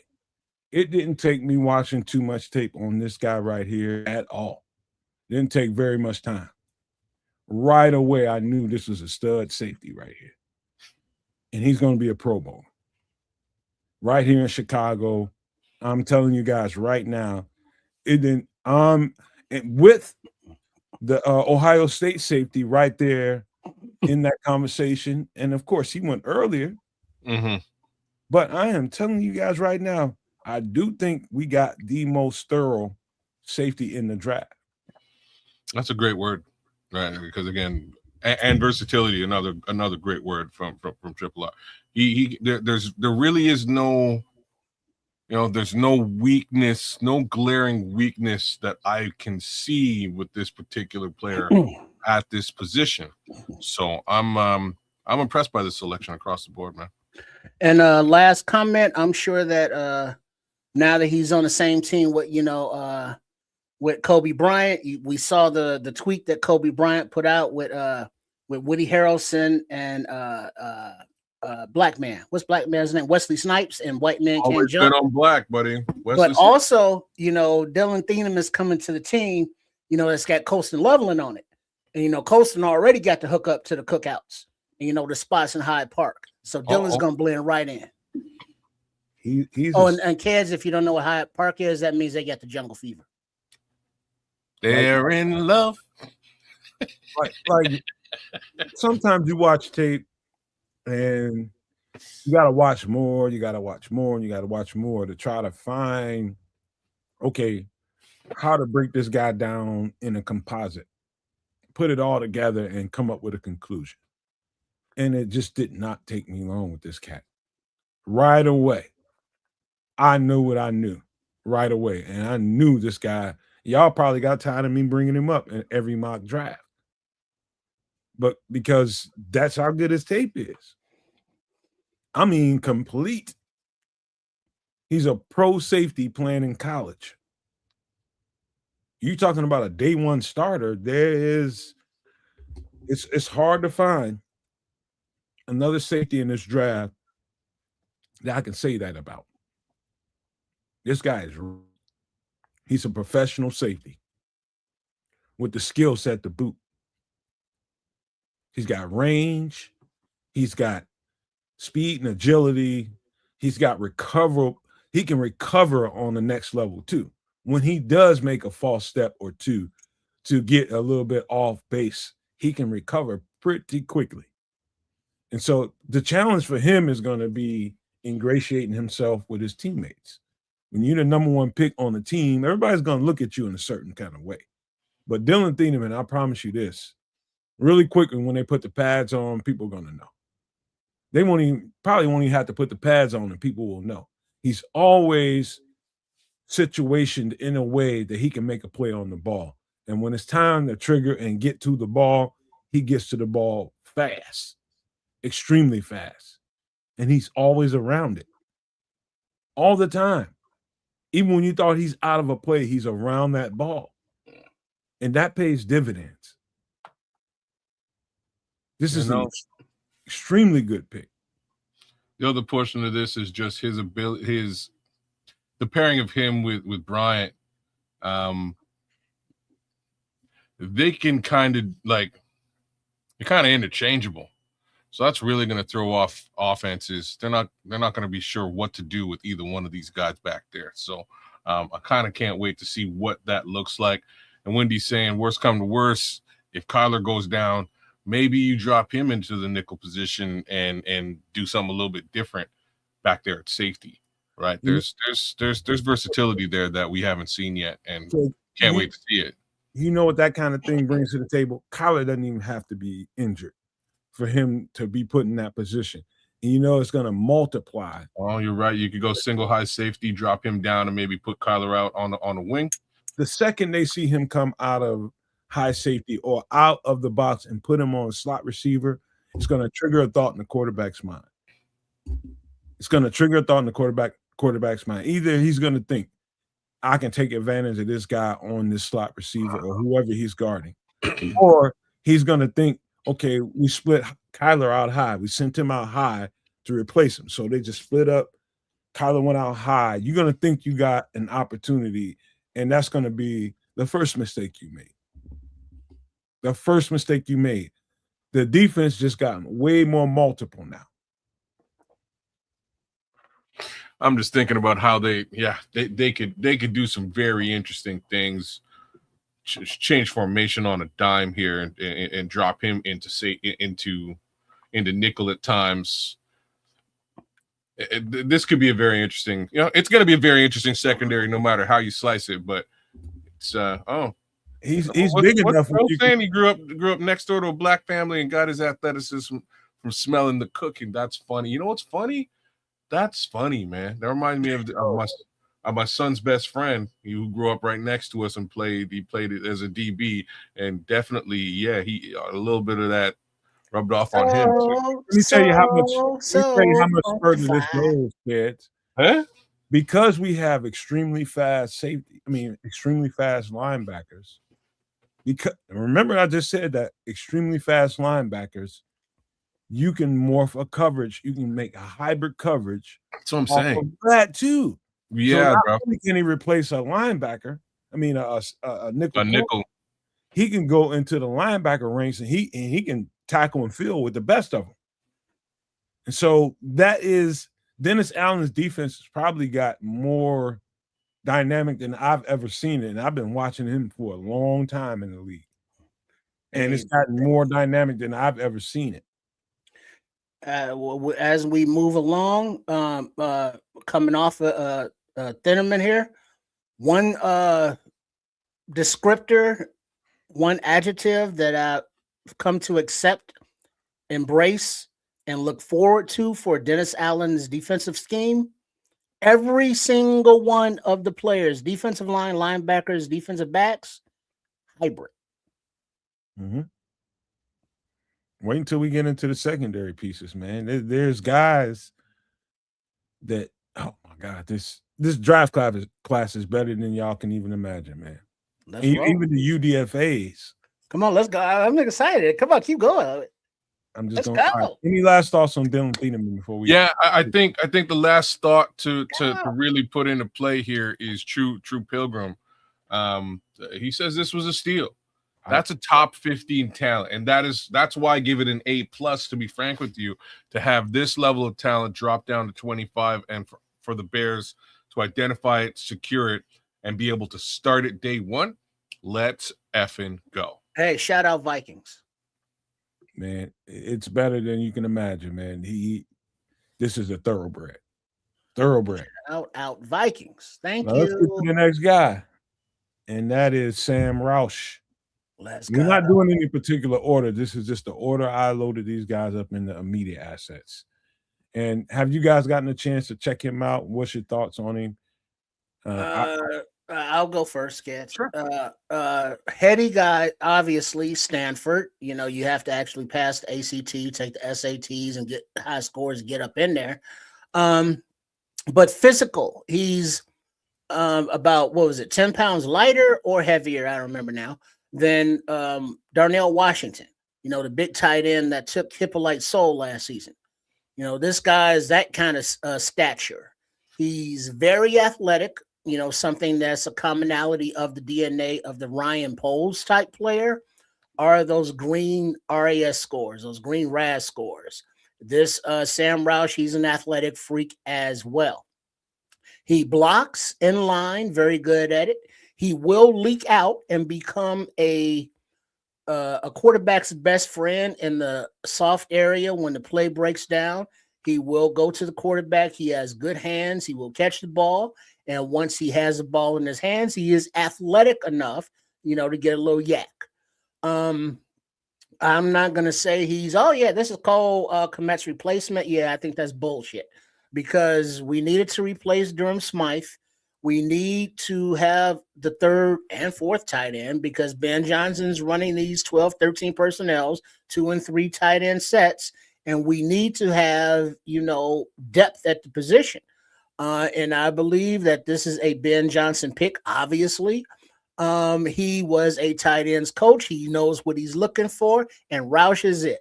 He fits Poles' requirements, and he matches up with Johnson's requirements, and he is now a Bear. Let's fucking go. Bear down. Yeah, I like this guy's versatility. You know, he's clearly a blocking tight end for the most part. Mind you, I like his ability to sort of serve as a fullback in fullback capacity too. It kind of gives us, you know, in my opinion, I think we're going to look at this guy as the Kyle Juszczyk of the Chicago Bears. That's really my thoughts. Who also doubles as a tight end. I will defer with what Tripp was saying with respect to Cole. I think Cole didn't see this one coming when he signed his extension. And with respect to an extension, what they've done is they've given Cole some upfront money, so he's cool, he's blessed. But they've backloaded his contract, which means they're paying him more in 2027. Clearly, they will be paying this young man a fair amount less. So depending on how he shakes out this year, what his direct output will be, again, I expect his output to be more along the lines of a blocking tight end / fullback, because again, I've seen him run the football. I've seen him in fullback capacity. He's a bit of a dangerous guy doing that stuff too. So that's my expectation. I don't really expect him to take over the Cole Kmet role. Mind you, if for any stretch of the imagination, Superman, you know, Clark Kent gets hurt, which is infrequent with Cole, and this guy steps into his role, we really get a full understanding of what he can bring to that position. And if that's the case, once again, you know, maybe he's the new Cole Kmet in 2027. My 2 cents. Let me start right there at the bottom. And I know the conversation starts with Cole Kmet. I'll feed into that a little bit. What I think the Bears got a chance to do is really turn over this roster in a way that it's going to really become a Ben Johnson, Dennis Allen type of team, type of roster. And they're going to get a specific opportunity to really turn this thing over. And I'm talking about the class that they drafted, particularly and particularly the guys that they signed as UDFAs, not to be slept on. Because I do think that the guys that they selected as UDFAs have a real strong chance to upend a bunch of guys on the mid to lower tier of the roster. I do think that. I think they're good enough to do it because they match what these coaches want to do. And to the Sam Roush conversation, this guy has everything and every good reason for them to do what they did in this draft and get him. He's basically an extra offensive lineman. Is what he was on tape, and it shows up as soon as you turn it on. He's wiggly as a receiver. As big as he is, he's extremely wiggly and wiry and can run really good routes. Really good route runner for a big guy. And that was surprising to me because I looked at the measurables at first. All right, let's turn on the tape. You turn on the tape, and I'm just like, this guy is in the mid area between 0 and about 30, 35 yards, can run routes with the best of them. As big as he is, check that box. Put him in line as a tight end. I mean, as a blocker, basically an extra tackle. Excels to a high degree. This guy is a steal. And what Ben Johnson is doing for his offense right now by these particular selections, let's just stay where we are right now with Sam Roush. He is making an opportunity for the playmakers on this team to really function at a high level. As good as you thought they were this year, the level they're going to get to next year and the year beyond and the year beyond that is going to be something else to see because of the particular selections that he's making right now with this particular tight end. They're getting ready for the future, of course, but right now this guy can be a dominant piece that we can put in 13 personnel right now. Or if Cole Kmet's not there, he can go in 11 personnel, 12 personnel, doesn't matter. He can function however you ask him to function. Sam Roush is a great draft pick, probably one of the more underrated ones of the bunch because nobody could really understand why we would make this pick there. But you look at the functionality of that offense and what happened after that Triple R, who was there with me more times than not, how the tight ends came off the board after that should have told people a whole bunch. Well, that speaks directly to Levante's comment that, more teams are going to 13 personnel. They're going to, the big, big bodies, but, athletic. And, it's a copycat league, as the saying goes. So, this is becoming in vogue. Never gonna get it. Different, but you know what I mean.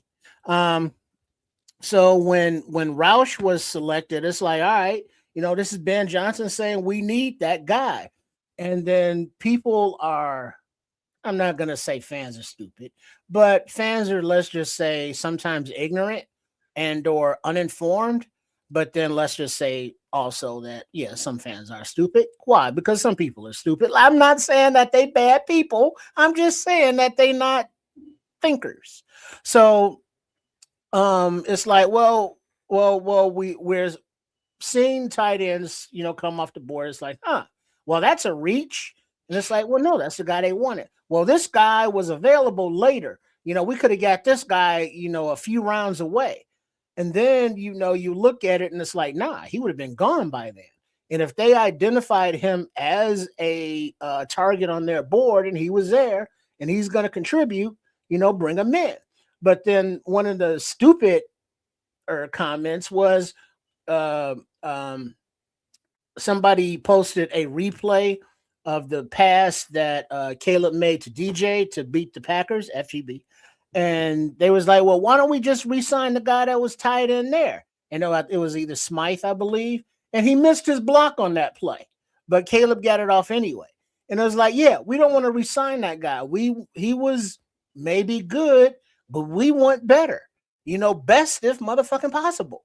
And so Roush, I would believe, is going to be better as a, the 13 guy or the fill-in 12 guy or whatever he does, because of his intelligence, because of his versatility, and because of his athleticism. I don't care where he was selected. He was selected. Let the kids play. Bear down. Let's go. All right. I don't have much more to say about this. This is real quick, kids, before you get started. What you see, people see ticking on the bottom there is the entire draft class, all of their picks, all the Bears picks, plus the UDFAs that were selected as well, up to a date that I know of. These. That's what you see ticking on the bottom. But go ahead, kids. Yeah, I didn't really have much more to add on Sam Roush. I'm excited to see what he brings to the offense. I know Ben's going to use him as a mismatch left, right, and center. He's also that sixth lineman, as we sort of see here in the chat, that you can help, with those chips, especially when we're worried a little bit about that left side and what we're going to do with it. We got a couple of chips there with Sam Roush. So I'm excited to see what Ben does with this particular weapon. This is a weapon, y'all. All right, let's get to the next player, and that is Malik Muhammad, cornerback out of Texas, man. Look, this guy, it's not like I didn't know Malik. I know all these corners in this draft. I know them all. But it got to a point where I started compensating a little bit, overcompensating Trip, because we did so little last year because we didn't think the Bears would get a corner.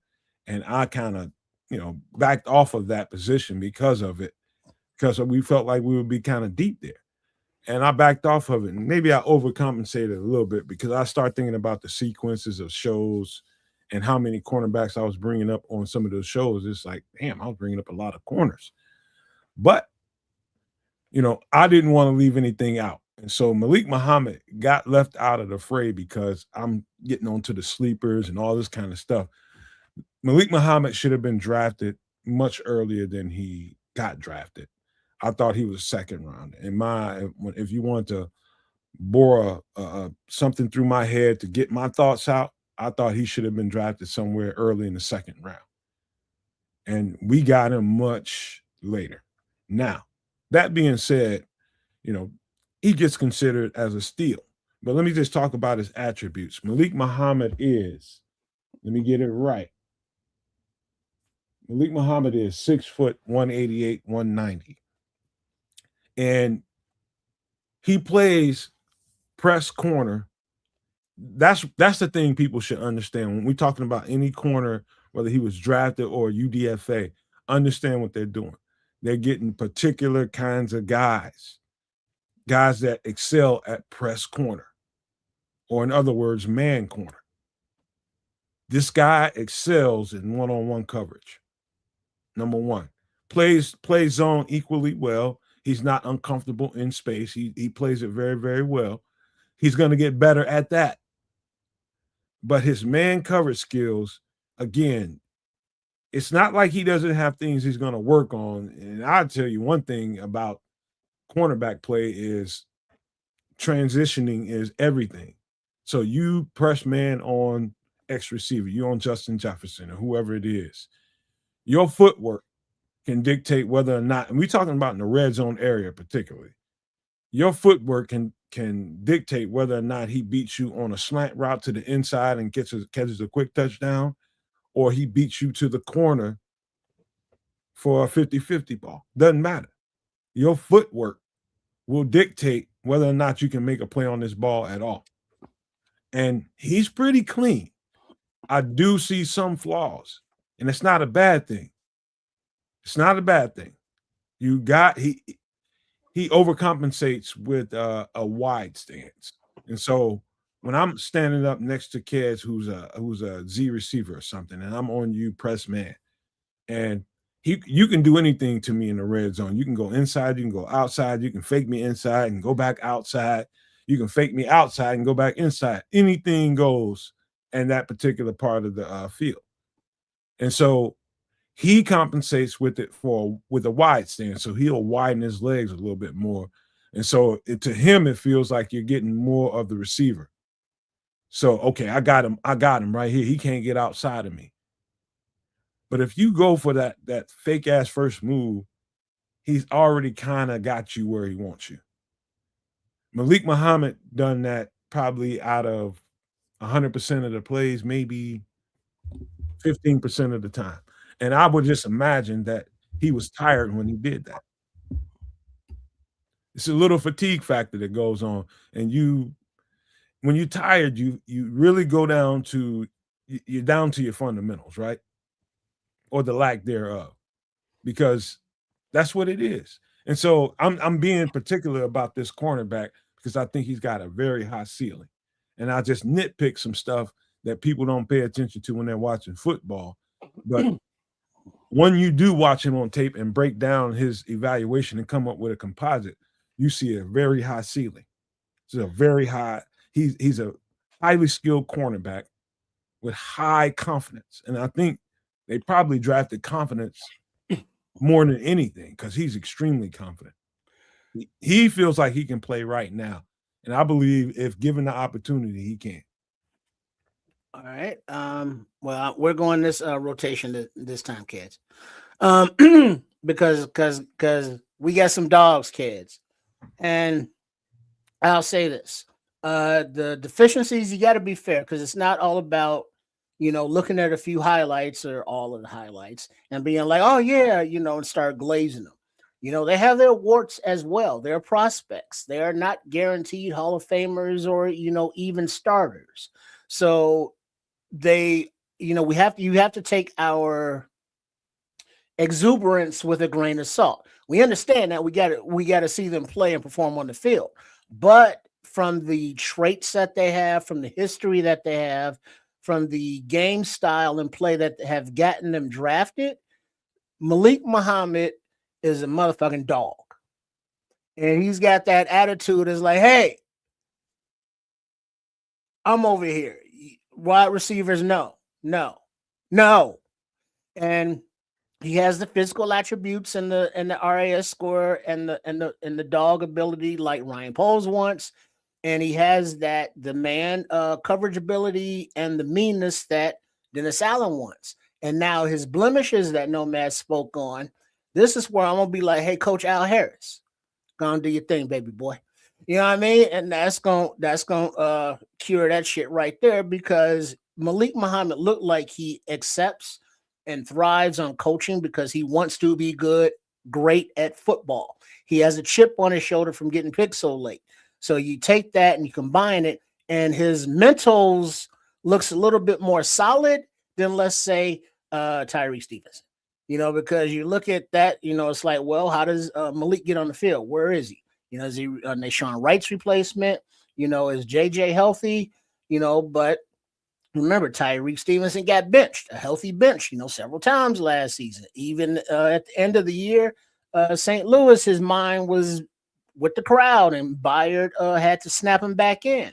So whatever it is, he's in his contract year. He wasn't picked for this regime, and he was benched when we needed healthy cornerbacks out there because JJ was obviously not healthy. So whatever it is, it looks like Malik Muhammad has a clear runway to become a starter on day one if he has, if he can do what, I believe this coaching staff thinks he can do. Kid. Oh, I'm sorry. Bear TF down. Let's go. There you go. Look, I like this kid, man. This kid's got he's got attitude. More importantly, he's got some crazy measurables that you guys probably may have overlooked. One of the things that I'm sort of noticing with all of these selections, from a RAS score perspective, from an athletic score perspective, they're really high. This is one of those guys that, again, he kind of jumped out the park, like out of the combine with some really nice stuff. High end broad jump, high end long jump. Shuttle was real good, real good time on the shuttle. 4.42 40. He's got 6'3" wingspan. Interesting measurables for this particular player. Plays press corner very tight, and even when he's given some room, he closes distance very quickly, and you'll see that. The only area that I like, there's probably two areas of his game that I think he's going to have to work on and improve over the years. The first one is tackling. He likes to tackle low. He gets in between your legs.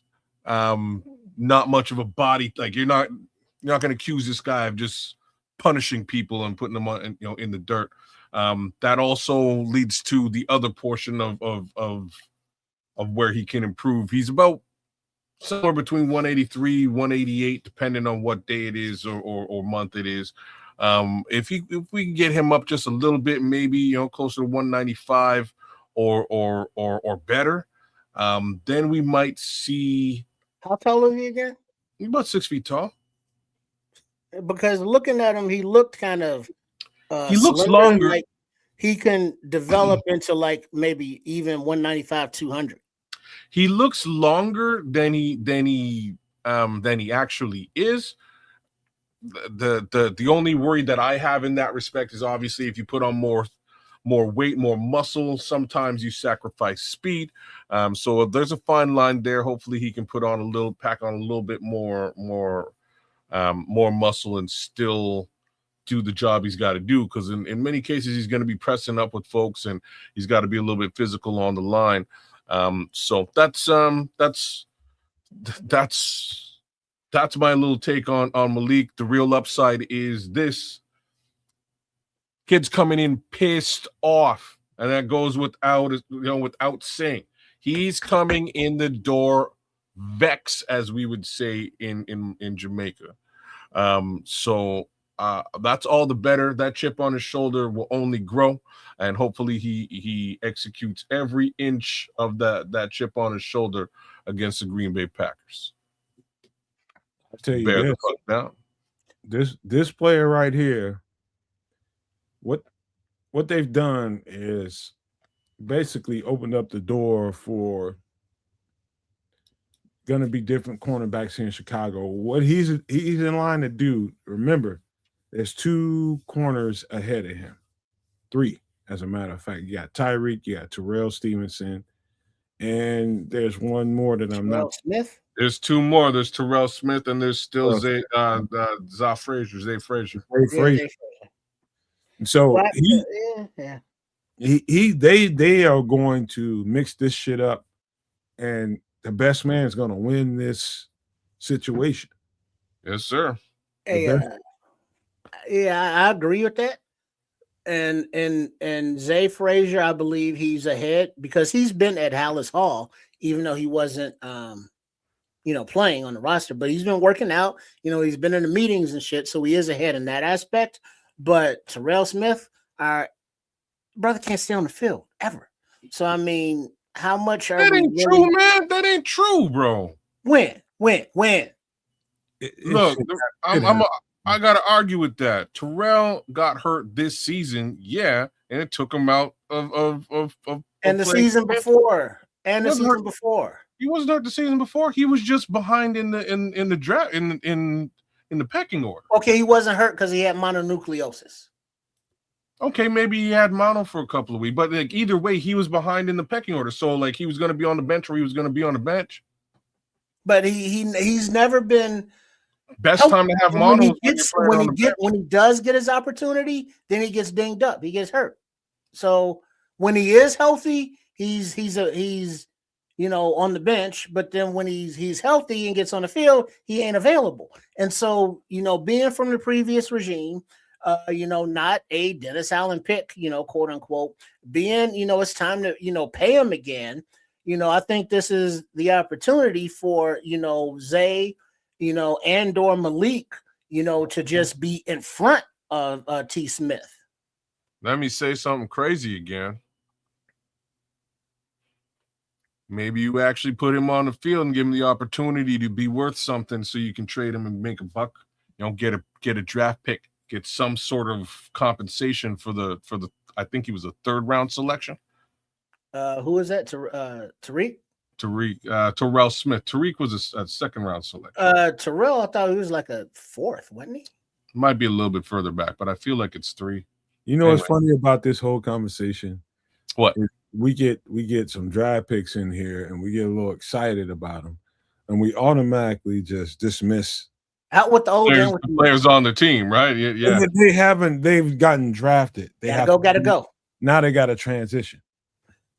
Well, but the projection is, there are only so many roster spots, and so whoever we're bringing in, somebody is got to go, and so it's like, well, who is at the top of the bubble list? And I think it's these guys for these reasons. Well, I'm going to say a couple of things. So number one, I don't know if y'all might hate me for this one. I don't know if Tariq is really in the cards for 2026 season. I'll just say that now. I mean, he's definitely seen the field. He's definitely played. Highly possible that they may trade him off before the season starts, considering that they just drafted Malik Muhammad. They also drafted a corner the year before. They decided not to play Tariq for the better part of last season. And there's also Terrell Smith that could also factor in. So this would actually give those 3 other guys the opportunity to really battle it out and see who gets on the field. If it's Terrell, you've again created yourself some potential draft capital that you can make a move off of, and then give these 2 guys a year to figure things out, learn the scheme, and start fresh in 2027. So that's my little take on that. Take it for what it's worth. Everybody likes the shiny new toy, and I like them. I like them too. But let's not get too crazy with this whole thing, because guess what? These guys have to get in here and mix it up with professional football players, guys that have something to fight for, guys that have to play with a particular kind of gas behind them. You know what I mean? They created to me, one of the more ultimate competition situations you can ask for. And I mean, all across the board. I mean, they've got competition all across the board. And I mean that by all across the board. And as excited as we were for Zay Frazier and him coming in here and taking the starter's role and all that extra that we do at this time of the year, let me just tell you something. Pipe down a little bit. Let these guys get in here and let them see what it's like on the next level. Because immediately it's not that much difference than college. Because you're playing, especially when you're playing at Texas, you're playing a top-notch competition in the country. Playing the best football players in the country. Where it gets really cumbersome a little bit is later on, if you're asked after an NFL training camp to go and play as many games as they have to play in the NFL. Can your body do it? I've seen so many different players say on the sidelines after their rookie season, like that's just not something I was ready for the NFL rigors, the physicality of it all. Like you got to play way longer than you ever had to play in your life. And so that's taxing for a lot of football players. You're getting your personal life straight, all that kind of stuff that comes with it. I do think this guy has a strong upside, and his skill set fits exactly in the frame of what Dennis Allen wants to do. And guess what? Everybody that's been on the team before he got here, you're gonna have to give him a good whooping in training camp. If not, he's gonna rise. I think he has the mentality for the whooping, and he's ready for the whooping. Just to touch on some of the stuff going on in the chat. So the Scrolls is asking this question. I think it's a viable question. Sorry, man. Put that back up. He's asking, what does the Muhammad pick say about Zay Frazier? And Levante quickly answered nothing, Scrolls. And I kind of have to agree with Levante on this one. Reason being, we lost a bunch of bodies in that secondary, so I think this is more of of a depth case scenario as well as a competition case scenario. Well, let me differ with you a little bit, because actually it could mean, because of what we don't know about Zay Frazier. Because we don't know anything about Xavier. And that could be the biggest thing in the world. They may know a whole lot more about what's going on with Zay Frazier than we have any idea or any inkling about. And so there's that. That's hovering. I'm gonna say something, just to touch on where you're at with it. In my opinion, just given the fact that he got drafted, had something going on, and never saw the field for the most part, wasn't involved in training camp or any of the good stuff. They had all the reason to cut him last year. They could have cut him.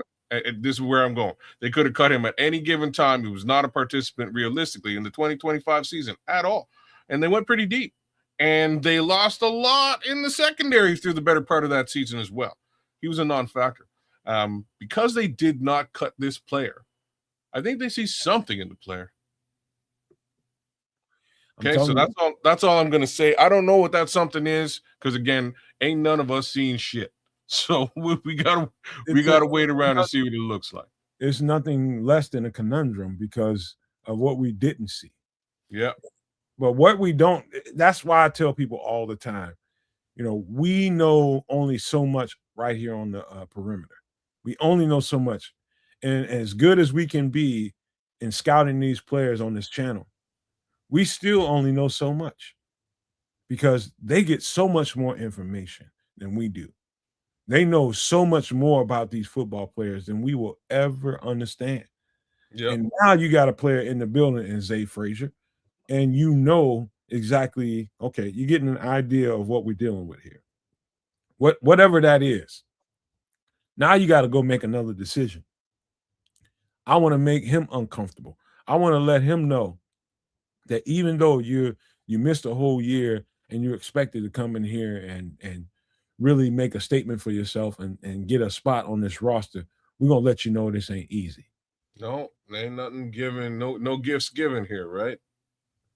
That's what this draft pick was about, in my opinion. Again, competition, no gifts given. You need to earn your spot.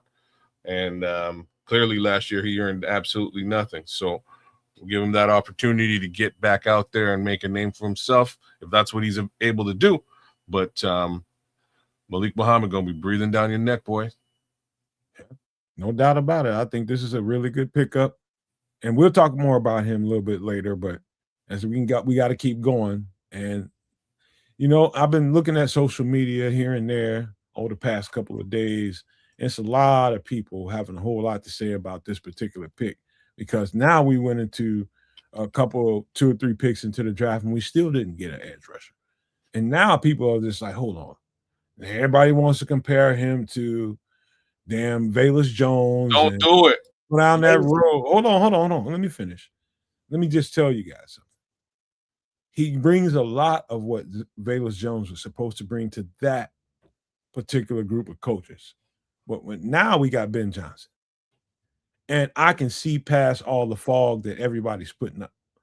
And I'm telling you, this is a stupid good pick. Stupid good. The fact that we got this player where we got him and what he's going to bring to the offense, as good as you feel about Luther Burden, as good as you feel about Cole Kmet, Colson Loveland, number 15, look, in order to unlock them, you need a jitterbug. Okay, didn't we get that in number 11 from Detroit? Yeah, we got that. Somebody that's going to be a stalwart, he's going to be ready to play. And until Zavion Thomas is ready to play, you got that football player, Khalif Raymond. You got that football player. But let me tell you something. This guy brings so much multiplicity to the offense that you ain't really seeing right now unless you chop tape and crunch tape. You don't understand what this guy's going to open up in the middle of the field with those three tight ends and the running backs. This is going to be a powerful offense, man. Like the stuff that I can imagine Ben Johnson pulling off with this guy, not only can he go out and run routes, and I gotta give him particular love because I watched him at the very beginning of his college career. He was not a route runner whatsoever. He was a gadget guy. A lot like Squirrel White, when we're going to talk about a little bit later on in the UDFA class. This is a gadget guy. You put him in the game when you want to do certain things, right? He's turned himself into a complete receiver. He's a route runner now. Not only is he that, he's gonna get you in the route running territory. Now he can line up and motion into the backfield and take the ball on a handoff. You got that going on. Now he can take a handoff and turn it into a pass. He can throw the football. And so as I'm watching this guy's tape, I'm seeing everything that Ben is seeing about this guy and imagining what he can do for the play calls and what he wants to install for this offense. And so think about it in that way. What does Ben Johnson want to install in this offense to give the defense absolute pandemonium? Get these guys operational. The tight end, Sam Roush, in 13 personnel. Let's say you just keep Zavion Thomas as the one wideout. Who you gonna jump on? Who? He is making this offense, and we didn't even got to the offensive lineman yet. I'm talking about the weapons.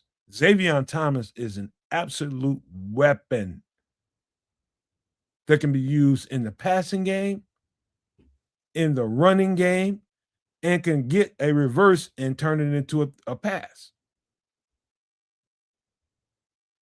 Multiplier. And so the days that we've had since the draft actually happened and me actually really, really digging into where I can spend significant time and watching these players, I'm telling you, Ben Johnson is creating a damn beast. That's what he's doing. So all the people that had this to say about this particular draft pick and wanted this or that, man, just be quiet and let this man cook. Let this man cook. He knows what he's doing here. What do you guys think about what you saw? All right.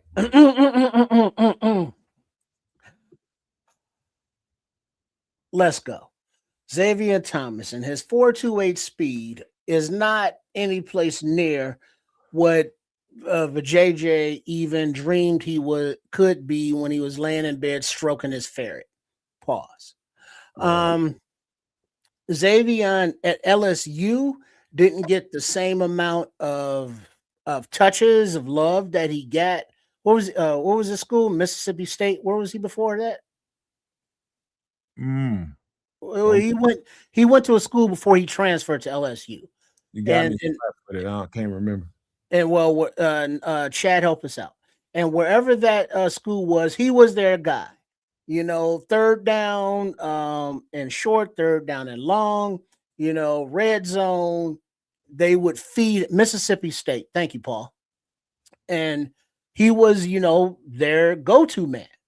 And then he transferred to LSU and he had to share the ball. They had coaching issues, quarterback things. But when he got the ball, he had things to do with it because he got that juice. He knows what to do with the ball when he got it in his hands.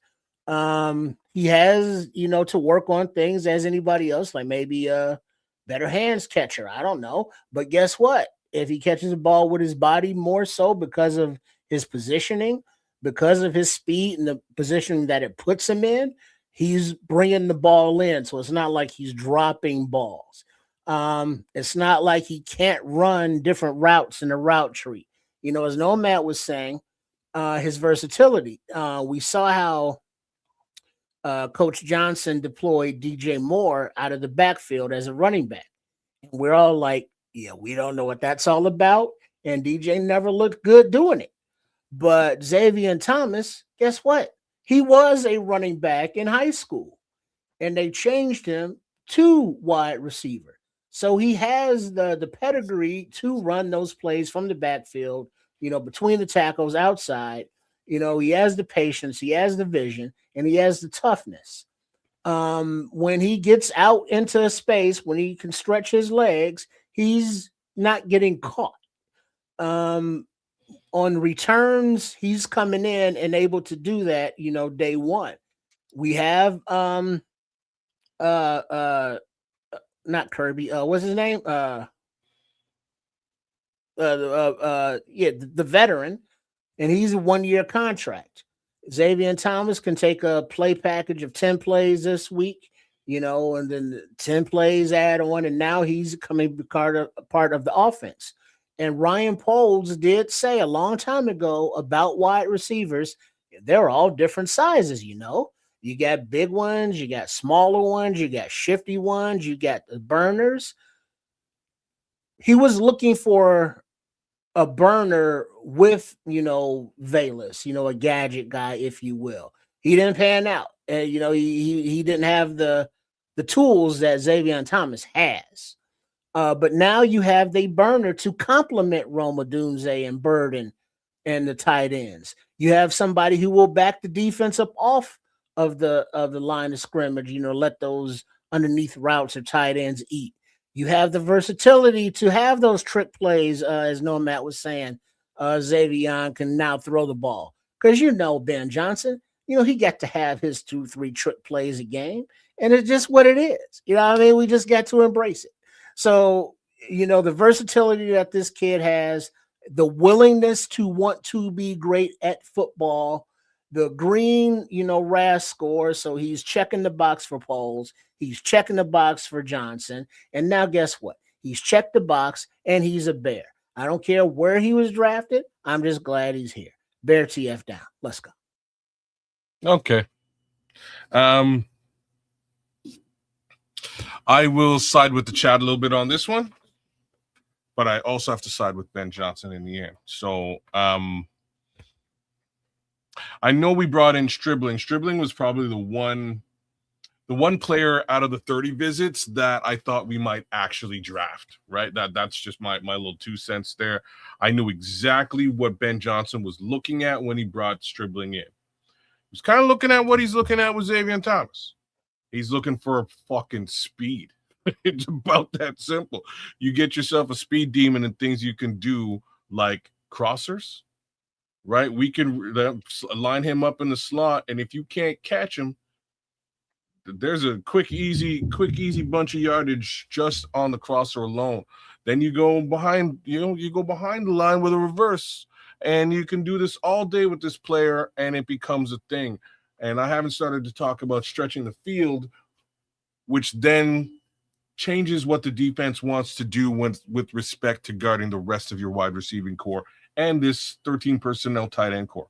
So they can get real creative just by fielding a guy like this. Where everybody has the problem is like, why draft him where you drafted him? And I can't argue with this, right? Like from a projection perspective, he was projected much later. Hey, kid, can I?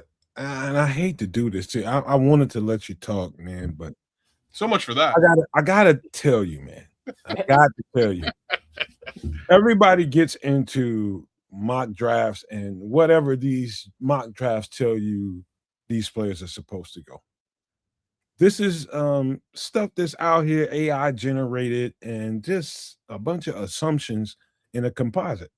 And it's not real. It's not real. You know what's real? Being at Hallis Hall, fielding calls, getting information about players, knowing what you know, and bringing yourself to come to a decision and a conclusion.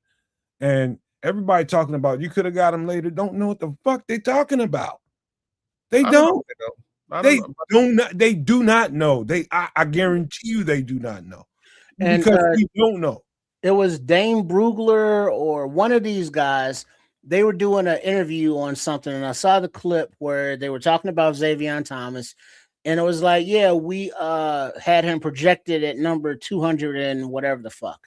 But he went, early. Was he a reach? And they were like, according to our draft consensus, yeah, he was a reach. But after talking to GMs around the league after he was picked, no, he was not a reach. Because guess what? The GMs and the draft boards don't give a fuck about the consensus board of where they're projected. They're looking at, what they want for their team. And Xavier Thomas wasn't going to be there later. So you get what you want when it's available. And that's something that, I tried to prime you for, and Nomad's been telling you about when we started doing the mock drafts. And it was like, yo, we see these projections. He's a projected UDFA or whatever round. So you would get a bad grade if you took that guy in the third round. You would get a minus grade because you reached for him. That's not real fucking life. In real life, all of these prospects are lined up according to the team's draft board. And guess what? The team's draft board has more information than those consensus draft boards or your personal draft board, unless you have all of the same medical interview, interview of their former teammates and players and coaches, all of that inside information that these people, get paid to do. Sure, some of you draft nicks get paid to do it, but it's just your opinions. You don't have all the information. So when the teams have all the information, they know how, Coach Johnson Wise wants to utilize them, and he's a one of one kind of guy in their view. And it's like, all right, we got the tight end, for blocking. Now we need somebody that's going to back up this defense so our runs can work, our play action can work, and somebody that can take the top off and score and make a house call whenever he touches the fucking ball. Hey, Xavier Thomas, send the card in. Let's go. Hey, you know what, man? If you trust me, and as much football as I watch, I watch a lot. I know this shit, man. And I'm telling you it's not a reach. And I'm telling you that anything projection-wise that had him wherever is a bunch of bull hooey. I'm telling you. Guys, I hear what you're saying. I just don't know. I don't know what you're saying. Because look at it like this, kids. Let me finish for a second. Okay. Just from a factual perspective, there are multiple wide receivers projected, like Bryce Lance is projected before him. He fell to the fourth. There's a laundry list of guys. And when I say a laundry list of guys, these are actually high caliber performing guys with stats that you can look at and refer to. Xavier doesn't have all that. Here's what Zavion does have. He's got stuff that Ben Johnson wants to utilize in a very specific, like, I get why he was drafted by the Bears. Don't get me wrong. I get what Ben Johnson is looking at and looking for in this player. It screams, it's obvious. Well, how come that's not the end of it, kids? No, because it's a conversation piece. And here's why it's not the end of it. Why it's not the end of it is that potentially you could have got a different talent in the third. He was picked at 89. He could have potentially been selected in the fourth round or the fifth round, which means you could have got a different, higher caliber talent in that third round spot at 89. What I'm talking about right now is the real reason for the Velus Jones comparison. It's not because he drops footballs. We don't know if he drops footballs or not yet. You know what I mean? We haven't seen that in the NFL. It's because Ryan Poles reached like a motherfucker to grab Velus Jones, who was also projected to be a seventh round or worse pick or UDF. It has nothing to do with right now.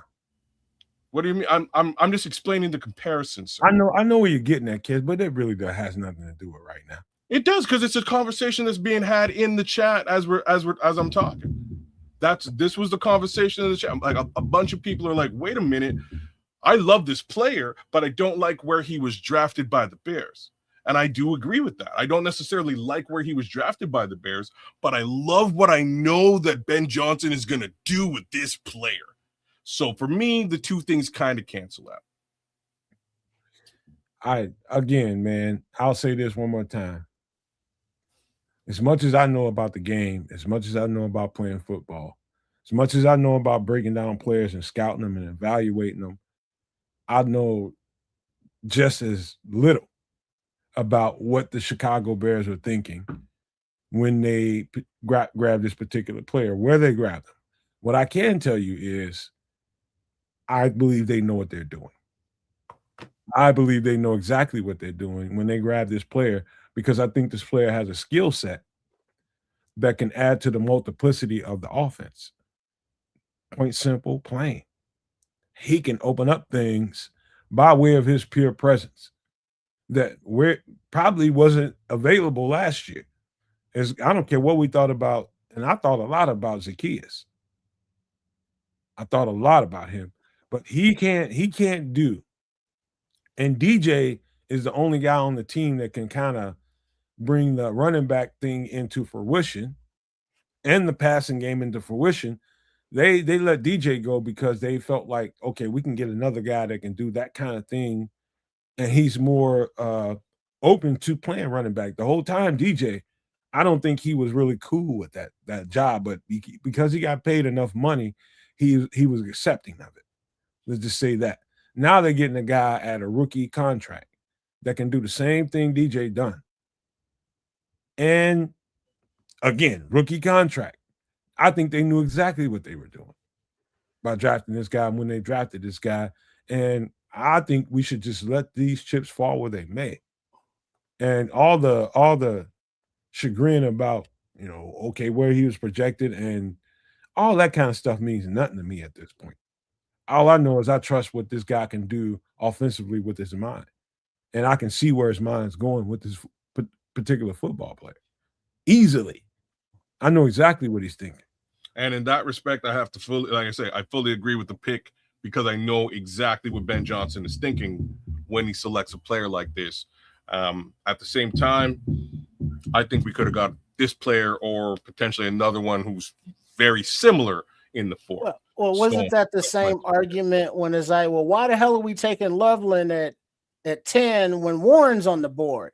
We could have got Loveland later. And it's like, because teams wanted Loveland over Warren. Warren, doesn't mean that Warren's bad, but it's like other team. That was the other part that I think it was Dane Brugler, but saying that other teams wanted Zavion Thomas. And he wouldn't have lasted to those rounds. So if you're Ben Johnson and Ryan Poles, and it's like, yeah, all right, well, let's look at our board. Well, Zavion Thomas is right here. When do we pick again? Down there. Who's picking in between us? These teams. How many of those do we know that like Zavion Thomas? These teams. He may not last down there. Well, let's go and get him now. Send the card in. One of the things I haven't said here, kids, is alert. One of the things I haven't said on the show is the defense alerts to certain things. Alert, alert, alert. As soon as they see guys transition on and off the field, they're going to pay close attention to the guys that are coming on the field. They're going to be a part of that play. And when the alerts happen, everybody's on actual high alert. It's real. Alert, alert, 0. When he comes onto the field, it changes the entire dynamics of what they want to call. Now you're going to look to the sidelines and see if the defense wants to, the coordinator wants to come out of it, whether he wants to change something last second. He doesn't. Now you got to go ahead and adjust to whatever number 0 is going to bring on the field. He's going to bring a lot of attention to himself. And trust me, when he gets on the field, they're going to give him the ball often. So that other teams that watch this tape of the Chicago Bears know that he is live and he's part of the action. Now you're going to suck the defense in. You see where I'm going? No, like I said, you don't have to look at. You don't have to explain the pick to me here. I get the reason why he was selected. I don't get the reason why he was selected where he was selected. So that's only facts is that's going to play itself out this season. I'm going to have to see it in real time and the value that he brought moving forward. In that respect, the Colston Loveland comparison makes sense. I wasn't complaining about who they drafted at that time. I just sort of stopped and I said, they must know something I don't know. And generally, when I say that about a Chicago Bears, coaching staff / GM, it turns out that they don't fucking have any clue what they're talking about. in this scenario this past season, holy shit, these guys knew exactly what they were talking about. So it's a little bit different for me this time around. I'm just pointing out the obvious. Again, this is a player that we'll all be looking at very specifically. What's super cool though is I know exactly how this guy's going to be used. He's going to be used in those crosses. He's going to be used as, depending on how often Khalif Raymond makes it on the field versus him. He may wind up beating out Khalif in training camp. Who knows?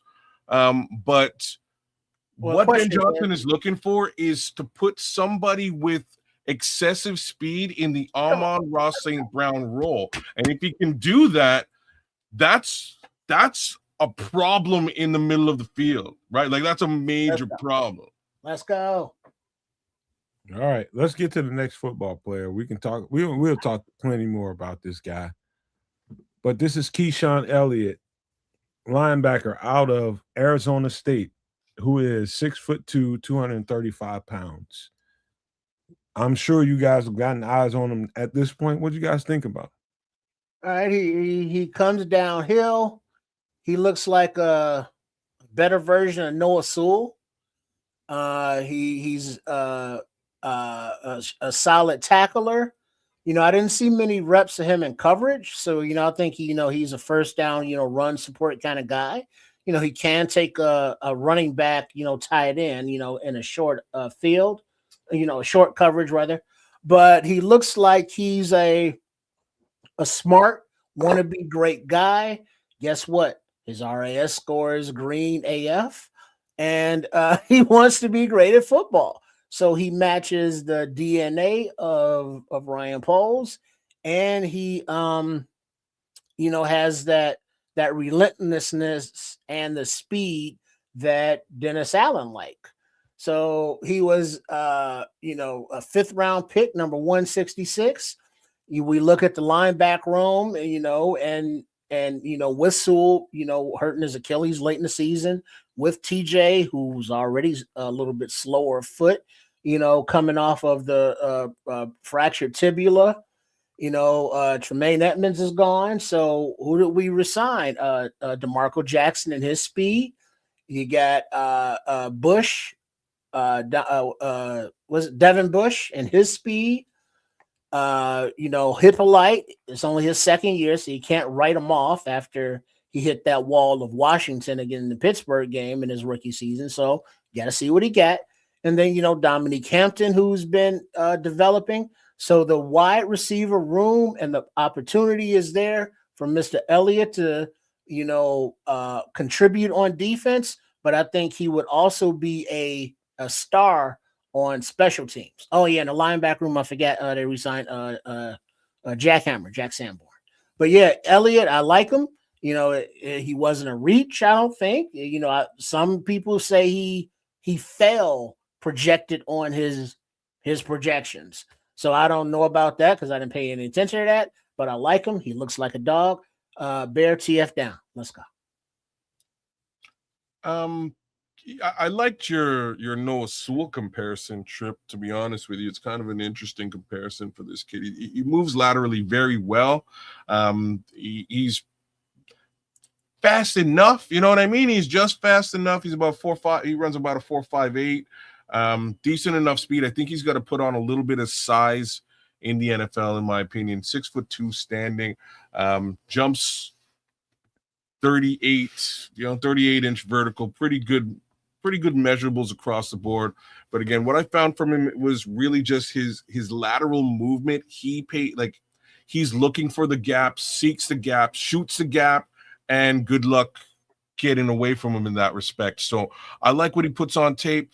It does look a lot like what Noah put on tape maybe in his first couple of years before transitioning to that middle linebacker role there last year. I did like Noah in the middle linebacker role.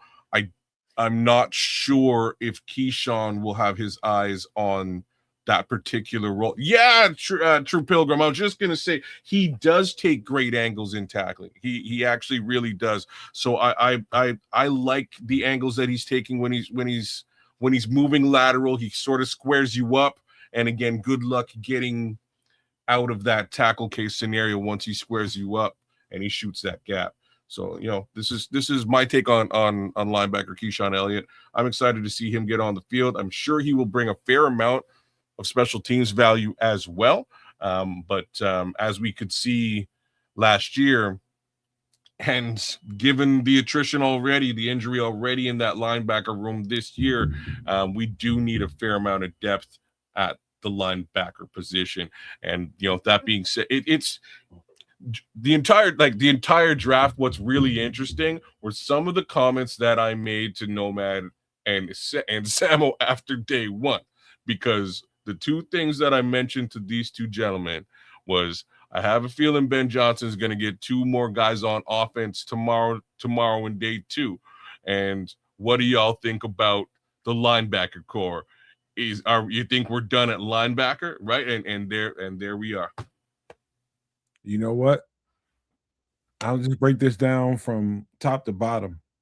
And what I look at when I see a team, I remember a whole lot of conversations about, we don't need linebacker. We don't need to draft a linebacker. We just sign linebackers and da da da da da. Let me tell you something.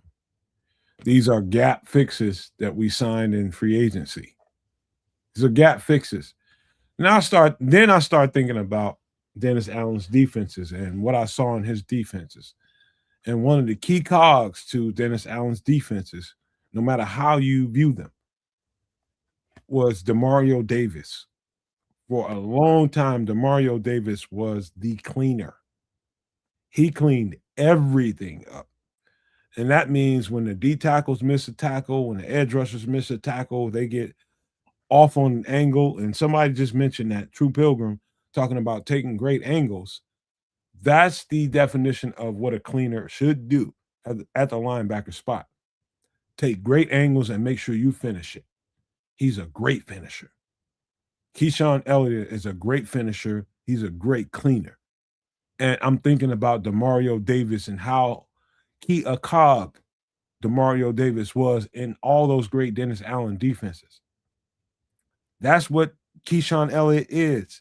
He's Demario Davis reborn in his defense, cleaning up everything, especially in the short area.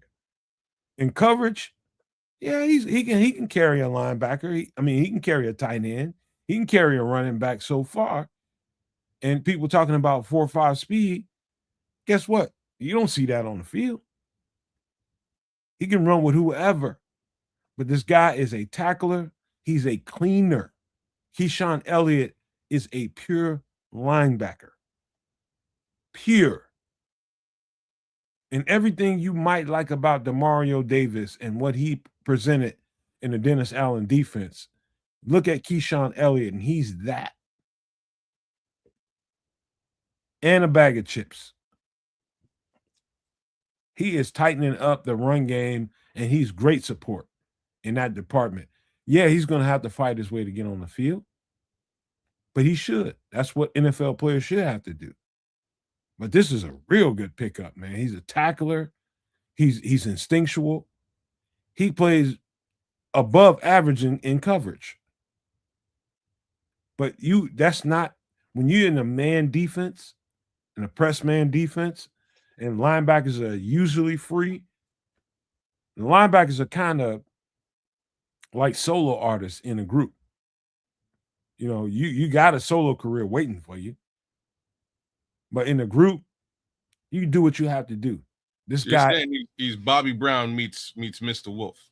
man, the guy he is gonna make plays.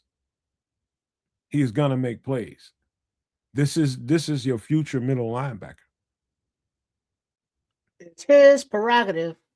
Let's start blowing each other. Damn, Negro. That's what you're looking at. That's all you had to say. Yeah, you see what I'm saying? Mr. Wolf meets Bobby Brown. Let's go. Bear down. This is your future middle linebacker right here. That's what we all want to hear. I hope he is. I like one of the things I didn't like. The height would be helpful at that middle linebacker position. I'm not sure if I'm probably going to say now he's probably a little bit slower than our boy Mr. Jackson. So we'll see how that shakes out over time. But I like DeMarco in that middle right now, man. A Red Baron, the comment there, our team had difficulties or issues tackling last season, but something that is a commonality of all the defensive players selected this year that we talked about, as well as the next guy that Nomad's about to talk about, all of them are willing tacklers. Like Malik Muhammad is not a sticker, but he will bring you down. Mm-hmm. Elliott is going to stick you and bring you down. And this thieneman is going to stick you and bring you down also in the backfield. And the next guy of the draft, yeah, him too. So yes, the tackling I believe will be much improved on top of the team speed. And I can tell by just tape and this is an underrated trait that all linebackers, good linebackers, middle linebackers, when he plays that role, need to have to be a great communicator. You see, when you watch the tape, you see it be very clean when he's pointing and barking out instructions. Hey, this, that, and the third. Hey, blah, blah, blah, blah, blah. You see people getting right into position. Clear, consistent communicator. I'll say that again. If you're going to play middle linebacker, especially on this next level, you better be a clear and a consistent communicator. People need to march to the beat of your drum. You say, hey, move down here. Get over here. They doing this. They doing that. They need to be able to trust you. They need to be able to trust you. We watch football through a certain lens, and this lens only sees a nonverbal football game going on. And I'm telling you, this game is very verbal. I'm sorry, but Money, you're about to move on. But True Pilgrim in the chat is saying, hope Sewell can come back healthy and compete. Noah Sewell blew his Achilles out like in one of the last games of the season. So he's going to need a year, Achilles time, NFL time to rehab and recoup. Much like Ozzy, the nature of his injury, we don't need or want players trying to rush back to the field in the middle or the end of the season, from major injuries. Let them heal, then let them rehab. So, that's why I'm a proponent of, Ozzy just redshirting all next year. Between the guys that they got to play that position, they should be able to handle that position. And as far as linebacker is concerned and Sewell, I guess TJ a little less because it was just a fracture. But it wasn't, an Achilles tear. So if Sewell is unable to go, which theoretically he should be, and it's a contract year for him, you're looking at, injury settlement or at least a pup starting of the year. And if he's starting the year on the pup and this defense is getting a roll on, I think, as I said it when he went down, when we were doing a live pause, I think we may have seen, the last of Noah Sewell in the Bears uniform.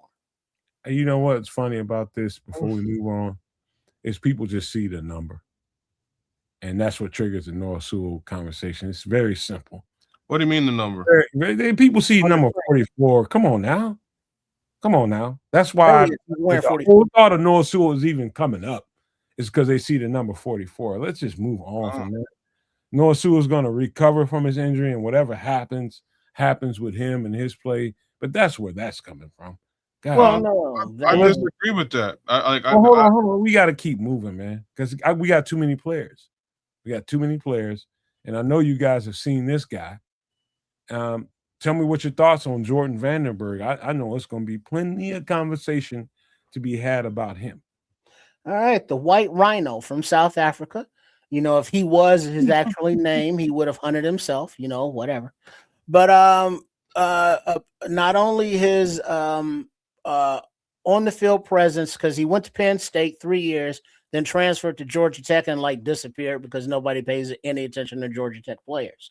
But on the field, he is another short tackler who is a disruptor, physical specimen, green RAS score, Ryan Poles, and gets off the ball, Dennis Allen, and makes tackles for loss regularly in the run game, and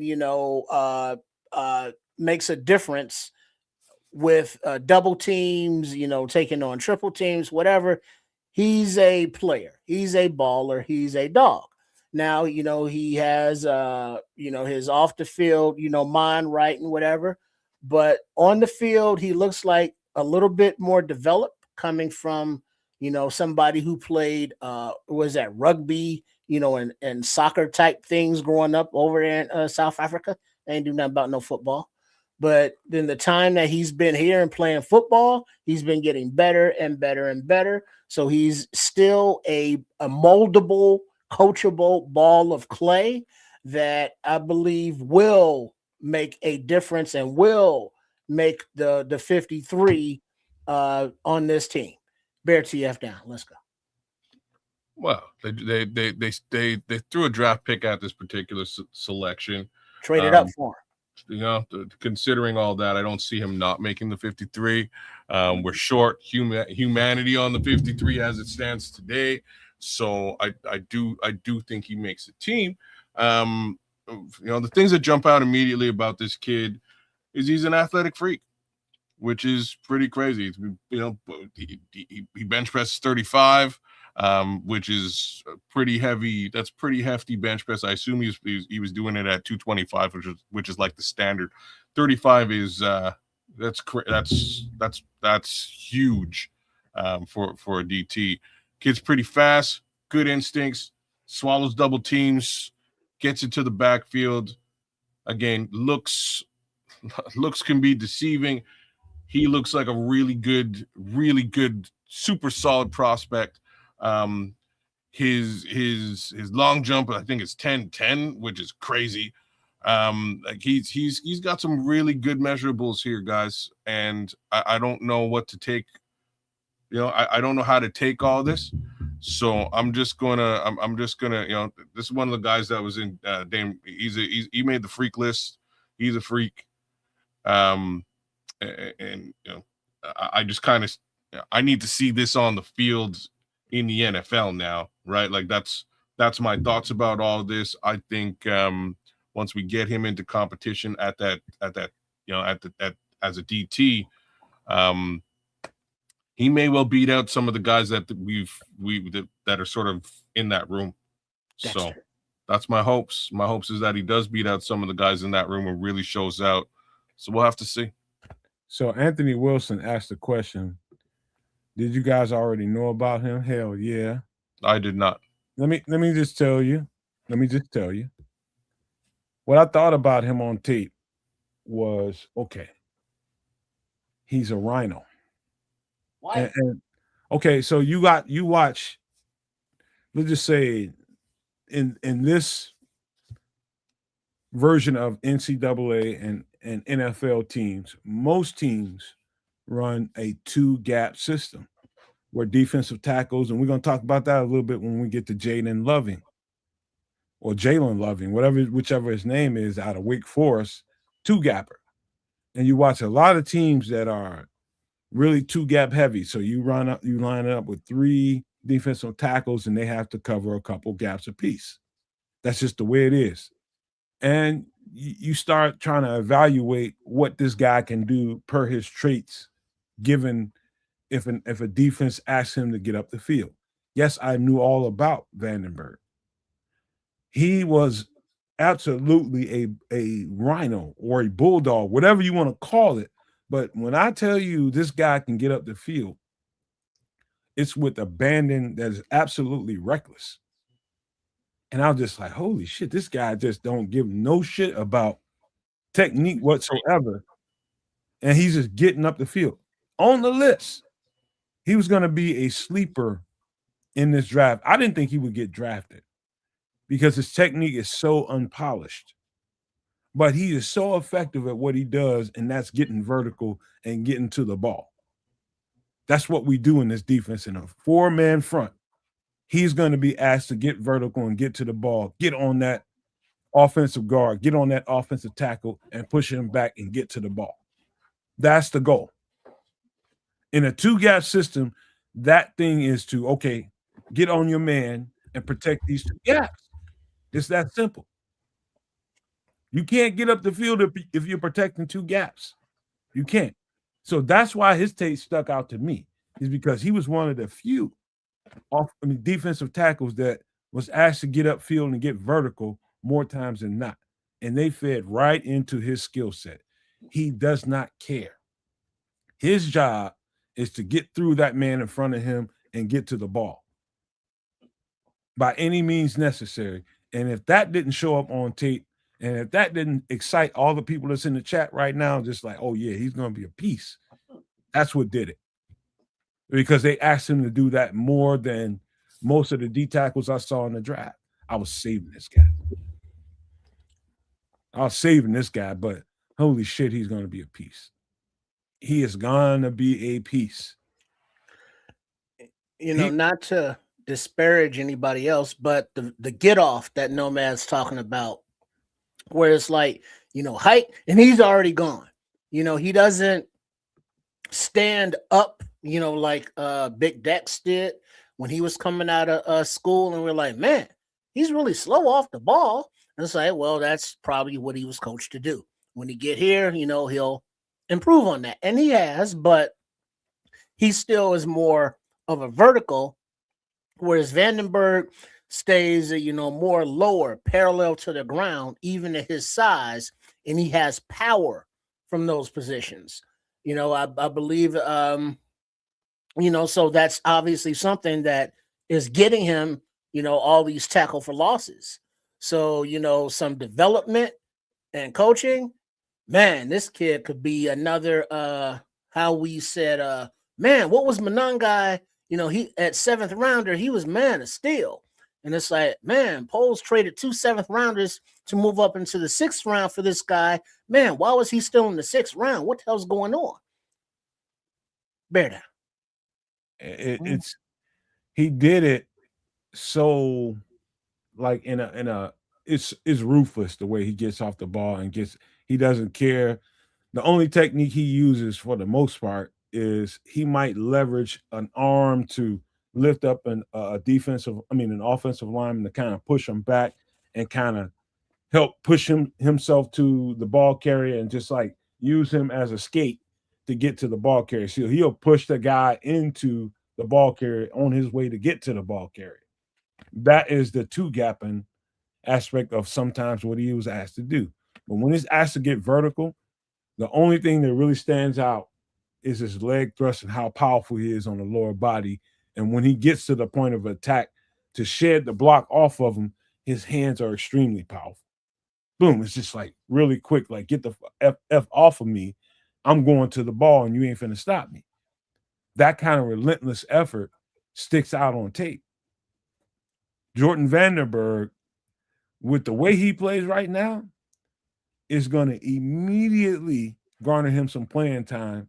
And if he gets on the field, it's going to be hard to get his ass off because of the way he plays. He plays with a low pad level, violent hands, really strong at the point of attack. I mean, extremely strong.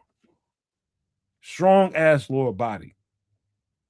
And he's built low to the ground. And that's kind of hard to say for, what is he? He's 6'3", 300.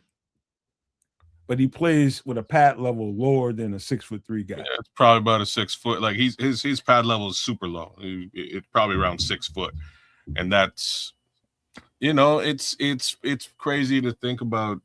Very specifically Javon and how high his pad level regularly is. To me, it's a huge difference. You're getting up underneath guards, right? That's really where you're getting, and your ability to sort of bowl them down or bowl them over now depends much more on your ability to sort of hand fight and get through.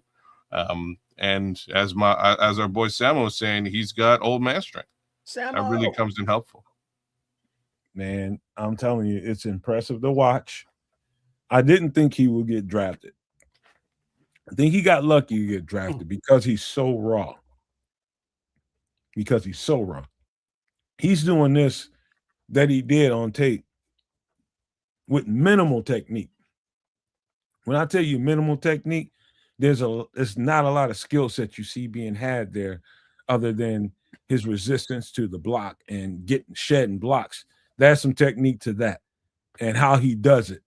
But and also when he's carrying in a wide zone scheme, when he's defending a wide zone run, when he's carrying a blocker towards the ball and towards the ball carrier, there's some skill set that comes to that. He's just like, hey, take over at the point of attack and drive him to where you see the ball going. It's like simple pimple football rudimentary one-on-one shit. And it, you know what? For him, it works. Freaking right. Yeah. And the sky's the limit for him once he really refines his technique and gets really good. This guy's going to be a really good football player, y'all. I'm just telling you right now. I'm as about excited about him as I was with Dillon Thieneman that got drafted early. This guy's he's a dude, man. He's a dude. That's all it is to it. I tell you what, man, because it's so many UDFAs to talk about, there's no way in hell we're going to be able to get it done and have everybody be comfortable for the entire show. So we'll save that part of the show for Sunday. We'll just do UDFAs on Sunday. I think that's the best thing to do so that people get out of here on a good hour. You know, we will do it on Sunday. We'll finish it up on Sunday. And once that's done, we'll get back to the regular programming on Extra Sauce. But I think that's the best thing to do. Don't you guys think that's so? We're ready at midnight on the East Coast, so I can't argue with that. I know there are a lot of undrafted free agents that we brought in, so let's we can push that a couple of days. Yeah. All right. But before we go, Nomad, let me ask you one question. Yo. Hold on. Let me get to the right thing here. Let me ask you, out of these players that we drafted, you know, for the Bears in this 2026 draft, you know, despite where they may have been picked, you know, on the board, you know, in their rankings, which one of them, if any, are not dogs? Let's, to be real, there's not a guy on here. So rephrasing, every one of these picks, Dillon Thieneman, safety, center Logan Jones, tight end Sam Roush, wide receiver Zavion Thomas, cornerback Malik Muhammad, linebacker Keyshaun Elliott, and defensive tackle Jordan Vandenberg are all dogs. The only guy on here that I would say has a strong uphill battle to climb, in my opinion, is Malik Muhammad. Okay. And that doesn't mean he ain't a dog. He's a dog, but he's got to fight through some significant, you know, competition to get to where I know he can be. But that's not really addressing what you're talking about. I think all of them are dogs. And I'm not, because I'm a Bears fan, I'm not saying that, but we got to get ready to get out of here, man, so we can save something for we can get into that to give you a composite a little bit later. Mm-hmm. Right on. All right, just wondering, because as long as this coaching staff, you know, can see what to do with them, and we are trusting this coaching staff as we are supposed to, and this 2026 draft class can hit like the 2025 draft class, bear TF down. Let's go. Real quick, because I don't know. You probably we put a short out on Logan Jones. We talked about him several times on the show, but we put a short out on him. If you want to break down on him, we'll do that before we get to the UDFAs. We'll do that. We'll try to get to that on Sunday and break it down again for everybody, because we definitely put a short out. We talked about Logan Jones 2 or 3 times on the show. 2 or 3 times. We'll break it down for you. Yeah. That man, I would like to see him get on the field is all that I have to say about Logan Jones.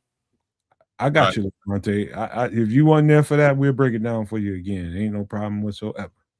Yeah, because that's gonna be a nice breakdown as well. Yeah, I hope Dexter is falling down the depth chart this offseason. Well, that's not good in the contract year. That's great competition to raise his level. That's what it's all about. This was about getting depth. This was about kind of flipping the back end of the roster and getting the guys that you want instead of playing with the guys that you had when you got here. I think almost all of these guys, in my opinion, have a strong chance to actually make this roster. It might be a small 15 percentile that may not make this roster. I think a lot of these guys have a chance to make the roster. And that's not including some of the guys that they brought in for workouts for the minicamp. That's got invited to rookie minicamp. We ain't even talking about that. I just want to see how that shakes out before I get deep into those player breakdowns. But I do think they stand. It looks to me like they're taking an opportunity to flip the roster around and get rid of some of what we had and bring in what they want.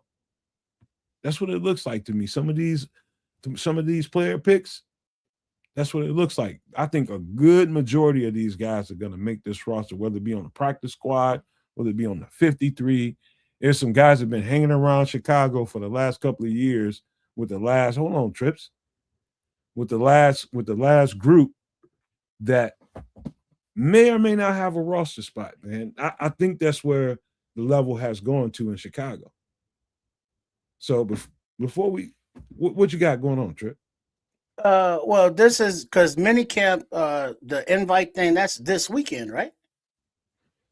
I believe so. All right, so these are the for those that may not be aware, just real quick, offensive lineman Dane Walter from University Wisconsin Lacrosse, center Josh Kreutz, Legacy from Illinois, defensive end Terrell Tillman, Texas Tech, defensive back Devin Pringle, UConn, running back Christian Vaughn, Hawaii, offensive lineman Jax Harrington, Louisiana, quarterback Maverick McIver, Western Kentucky, defensive back Jaheim Ward, Eastern Kentucky, defensive back DJ Harris, Youngstown State, linebacker Wayne Matthews, Michigan State, running back LaShawn Williams, Kansas, offensive line Pat McMurtry, Holy Cross, and defensive end Nico Taylor, Oregon State. So these guys are coming in this weekend, minicamp invites, and those that are invited are now, coming to camp. So these are, the guys that are the first to start battling for the 2026 and beyond roster. So really quickly, I already put out 2 shorts on a couple of guys. One of them is, let me make sure I got him right. Jaheim Ward was the more recent one, safety out of Eastern Kentucky. He's a hitter. And the other one was linebacker Wayne Matthews out of Michigan State, who probably should have been drafted had he not gotten a neck injury sometime during the season. But he's okay now. And so that's going to scare off a lot of teams, and they got him as a UDFA, and not even a UDFA. He's getting, brought in for a profile, kind of a workout. And so without getting deep into those guys, I just wanted to put those guys out and point them out in particular as guys that I think can sneak through the cracks of that situation, man. But we'll find out after this weekend, and we'll see, man. But, hey, man, guess what? It was a good show, and we only got to the actual draft picks, and that's okay. That means we're going to have an even better show on Nomad at Night Sunday. So, Kedge, if you got any final thoughts before we get out of here, be great. Nothing major, y'all. Like I say, I appreciate what these guys are trying to do with respect to this particular year's draft. You can see the modus operandi pretty free and clear. it's not really a question mark as to what they're trying to do. The question marks are now, can they actually do it? Right. So I want to see what this all looks like once training camp hits, it comes into play. I want to see what it looks like at rookie camp. I want to see what it looks like on the field as we get closer to September and then in September itself. Because these selections, they have clear and obvious specific roles that I think will make, again, Ben Johnson that much more dangerous as a coach, this offense that much more dangerous in the NFL, and Caleb Williams that much more dangerous a quarterback commanding the entire thing. So, I do feel that the Bears probably got to look at maybe one or two additional heads to bring in, and we'll see what that looks like again between now and September. But as this draft class stands, I'm pretty pleased with what they did. Trip? Trey in the comments, rookie minicamp is May 8th through the 9th. Good comms. So not this weekend, next weekend. Thank you. Yeah, I'm excited for the possibilities, because it's that time where, the potential is off the charts.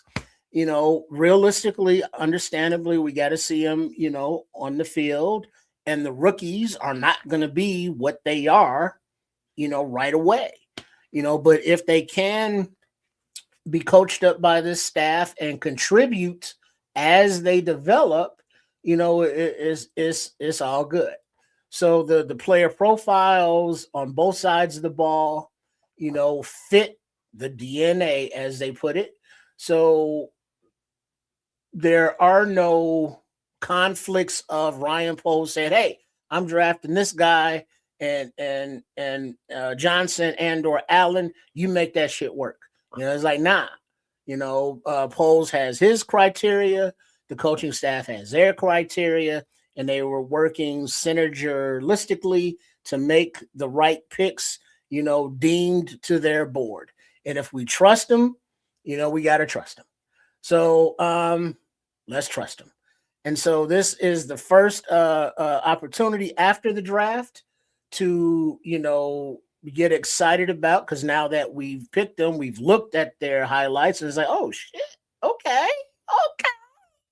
And now we got until August, before they even start, out there, start competing. So, it's going to be a long off season, keep hanging out.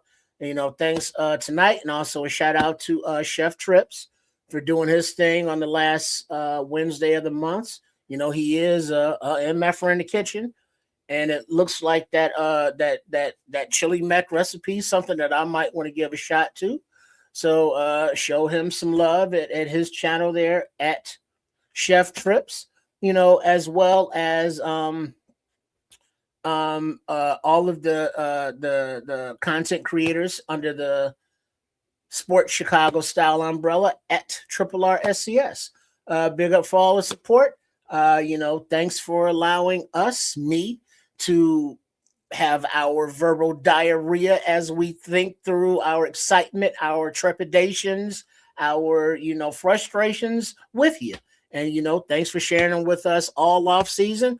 And as we start building up and ramping toward the live calls during the season, just make sure you're subscribed to all 3 channels, all platforms, all the time. I know. Hey, listen, Samo, if you want to come through here and help break down the UDFAs on Sunday, if you can, give me a cue, and your help is welcome, man. We didn't already scour through the tape, man, but to help break them down, we only got through what was that, 7 draft picks that we got? Mm-hmm. And that took a lot of time just to get through those, but this is quite a bit different. So, for everybody that got an eye on all the UDFAs, go take another good look at them. Look at as much as you can, and then we can come in here and have a composite when we get done. And that includes you too, kids and Trips, man. Take another look, especially right before the show, so the film is kind of fresh for you. That's something I do. I just take a quick little gander, make sure I didn't miss nothing, and that helps. Question? Me. Yeah. KC cornerback Casey is in no Mume, Tulane. Like, I couldn't find any highlights for brother.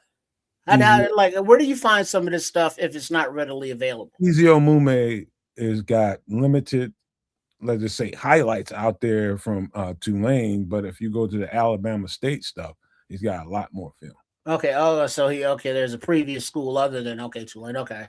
Yeah. Just go to yeah, that's where FYI, I didn't realize that Xavier Thomas, I looked at his LSU stuff and I was like, oh, he went to a school before that. And then I looked at that and I was like, oh shit. I can't believe I had that brain fart. Yeah, it was Mississippi State. Yep. I had a brain fart on him. But I usually don't miss shit, man. But again, man, if you brush up, right, it's just like doing a test before, exam. You gotta, to me, I worked better when I did a little brush up right before the test. And so if I peaked at, what I had studied, I just did better. That's me. But you guys do what you do. I always sat next to the Asians. That's one way to get by. Or the Slurpees is what we call them in college. But that's a whole other conversation. I don't think we want to know. Yeah. Thank y'all for being here. It was a good show. I hope y'all enjoyed it. Oh, one thing. Nomad, I would not consider Crosby, Stills, Nash, and Allman or my man. I would not consider them country. I don't consider them country, but some of the stuff that they made can be considered country. Yeah, folksy. Folk. It's hillbilly. How about soft rock is what my girlfriend. Yeah, rock. Not that rock, that hillbilly rock. But not country per se. I agree. I'd call it folk music. Yeah, folk country. Soft rock sounds good to me. Yeah. Yeah, is that agreeable to your palate? But when I hear country, I'm thinking hee-haw, and that ain't them. So I suppose this is the way you delineate what you're saying. Is the guy playing the acoustic guitar on drugs or not? I think that's the way that you delineate, because like these guys do these guys are like acid heads, man. Most of these guys that you're talking about, bluegrass. Yeah. So in that case, I would have to say no. In the country, because grass and shit and it's blue, but it's not country per se. Yeah. Okay. So let me break it down to what I think. What up, Ryan? Ryan Taylor podcast 2818. What up, man? Big up. Okay, so what people think about country, I think there is also there's a lot of acoustic guitar. There's also a lot of fiddle. A lot of fiddle and a lot of harmonica. Mm-hmm.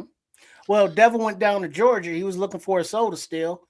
A lot of acoustic guitar, electric guitar, a lot of fiddle, a lot of harmonica, but not a country song. So everything you just described there also describes Bob Dylan, and I would not consider Bob Dylan a country artist. So the labels are what they are. So, but it's not when you say, oh, what category would you consider that country? It's like country-ish, country fusion, country flavored, but not country. Mm-hmm. I'll just tell you this: it all, and this might ruffle a little bit of feathers, but I'm gonna say it anyway. It all stems from African American music, and it all is birthed from there. That's where the seeds come from. Yeah, rock and roll, jazz, blues, yeah, all that. Little Richard, Muddy Waters. You're talking about not Howlin' Wolf, but there's another guy. BB King. What's the guy that made that song? You talking about gothic music? I'll put a spell on you. Albert Brooks. No, can't think of his name. That's what spell on you was like. Albert Collins. Isn't that Louis Anderson? No. Or we could Google that shit. I'll put a spell on you. Google does work.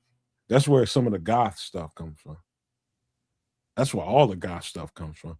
Nobody was successful at doing some shit like that until he did it. Alan Price, I'll put a spell on you. Damn, Samo said he got Yo, my son got a 27 on his first ACT test. Oh shit, he's smart. Where he get that from? His mama? You know, because don't let these people disrespect you like that. Yeah, only no. I mean, he passed the shit out his ass on the show Sunday. Yeah, come on now. Sam will be passing his stuff on to his kids. You see the size of his daughter's head. Muddy Waters is the, in my opinion, the godfather of, let's just say, the blues. Yeah.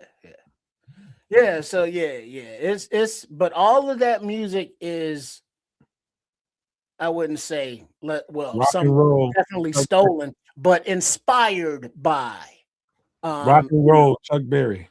Yeah, all of that was inspired from the rhythms and the vibes of the slaves at the time and the sharecroppers, and then it progressed, and then you get your Elvis Presleys, you get your Bob Dylans and all of them.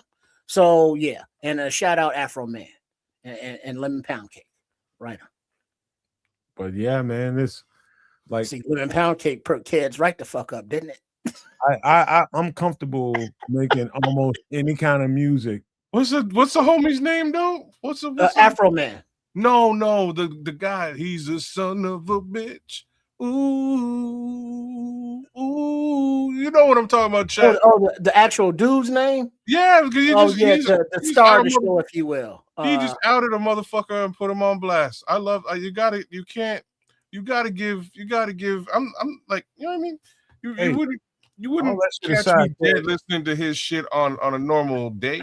But let's decide, kids. Have you ever listened to "I'll Put a Spell on You"? Yeah, there's been a lot of movies too. Yeah, like there's some real shit to that, boy. Yeah, it's only right now. Stay the fuck out of Louisiana. I'm telling you, that's some of that voodoo kind of vibe. And don't go up in Afro Man's house either. Looking at his lemon pound cake with lust in your eyes. Fuck Afro Man. Hey, only in America, but he's like the antithesis of Don King, only in America. I ain't paying no attention to these motherfuckers. You for real?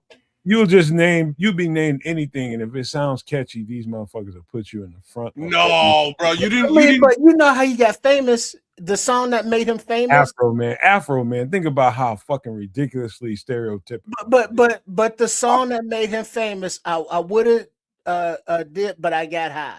Because I got high, all the reasons that he didn't do stuff was because he got high. And it made sense because he's like, man, I fucked up because I got high. And it was catchy. It's just some homemade in his basement studio kind of stuff. Right. But it's like it's original. It's creative. It's catchy, and he has his whole persona, with the flags and his afro and his he's very boisterous and boombastic. He's that dude from Coming to America, Sexual Chocolate, with on the stage, at the senior citizen, tripping out, or at the jazz festival doing the same thing. He's an entertainer. And just using his creativity, it's just very American dreamish. It just shows me that people in power can turn anybody they want to into a superstar. Ain't nobody in power turn them into that. No talent whatsoever. Ryan Taylor podcast. He said, "Hey, don't you dare make fun of my home state." He's talking about Louisiana. I'll put a spell on you. And look at Samuel. He said, "Because it's authentic." Yeah, authentic. It's original. It's not, cookie cutter. It's not because of commercial, but it is commercial. He ain't got no talent, and y'all know he. Okay, no, who Afro? No, look, man, look, you clearly missed out. I like under normal pretense. Hold on now. Under normal pretenses, I would be singing the same song you're singing until I got blasted on social media with the actual occurrences around this thing. It's a whole thing, and you should just give it 5 minutes of your time. Give it 5 minutes of your time, It's actually worth its weight in solid gold. And the music that he made out, like basically this man said, you know what? The police and the government fucked me over for no good reason. And I don't really have any other recourse to mess with these people. They bust up in my house. They fuck with my pound cake. They cause a whole bunch of shit. And they erased my videotapes. They did all kinds of stuff. They took my money. My boy went out and he made some music. And the music was fuck these people. Fuck the police. Right, that's basically what it was, a nice fuck the police. It was a very well-served FU to the cops.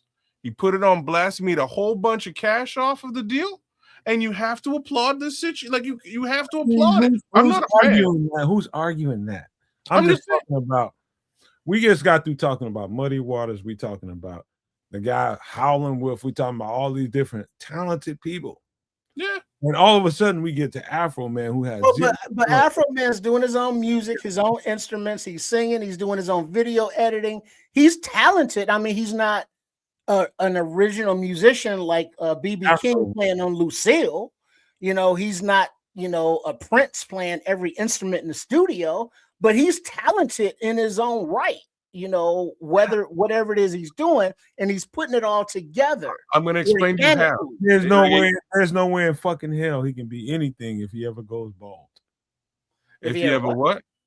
If he ever goes bald, there's nothing. You never heard of wigs? No, dog. There's no such thing. Hey, listen. If he goes bald, it's over with. Oh, you're blaming it. You think his hair has something to do with he's there because of the stereotype that people have of us. And he's playing into that.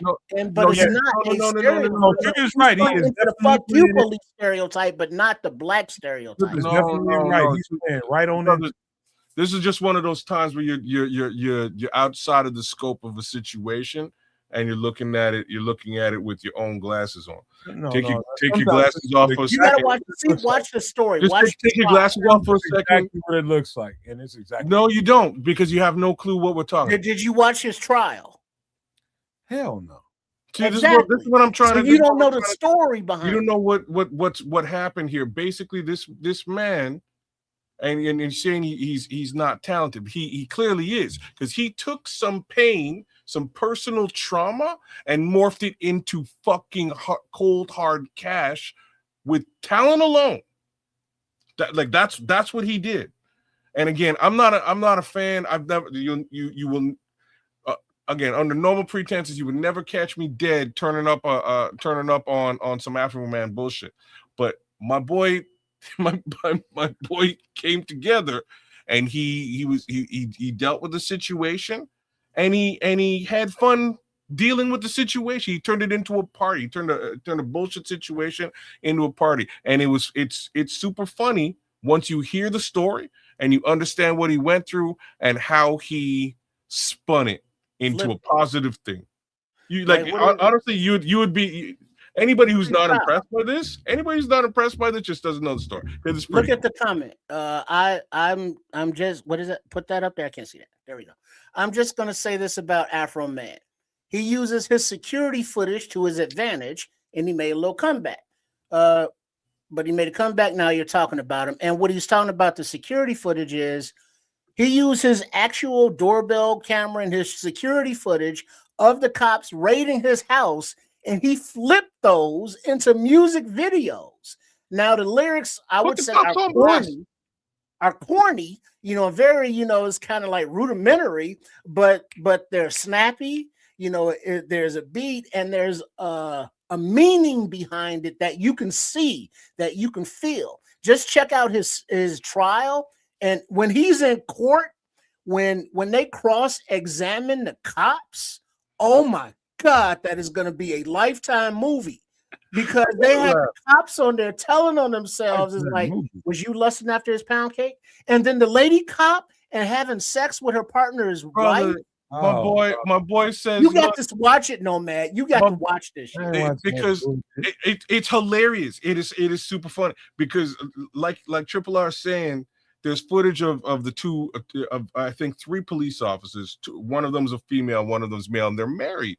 and the homie drops a track that has something to do with how he banged the other dude's wife, and now they put them on stage on stage. They're at the courthouse. They're in trial, and like one of the questions is like, so like, you know, the cop saying like, this guy's saying that he banged my wife. My kids are coming home, and they're teasing my kids because they don't know if he's their daddy or not. And the prosecutor goes like, but like he clearly isn't the daddy, right? To the officer, and the officer stopped, and he's like, I don't know if he's not the daddy for real. Like I don't even know. There's like, and you know what? And you know what? That's wild. Hey, I can't tell you guys, No Maniacs, Super No Maniacs, how many times we do shows and after shows, hey, it's too long, and we do too. And here we are. I'm trying to close the show. I know. Who talking shit? Who running their guys? Just look up the Afro Man trial. They ain't ready to go. They want to talk shit, and they having good time. You know what? Look at the chat. Look at Samo talking about no, man. It's not. Afro Man is a real one. He's hilarious. It's real life content that he flipped into content. You know, all the stuff that Kids is talking about ain't even the half of it with these cops on the stand. And the lawyers asking them questions, and they're like, yeah, I'm stupid, you know, basically. And so it's just the way these are real life. You know, this is not a video or made up.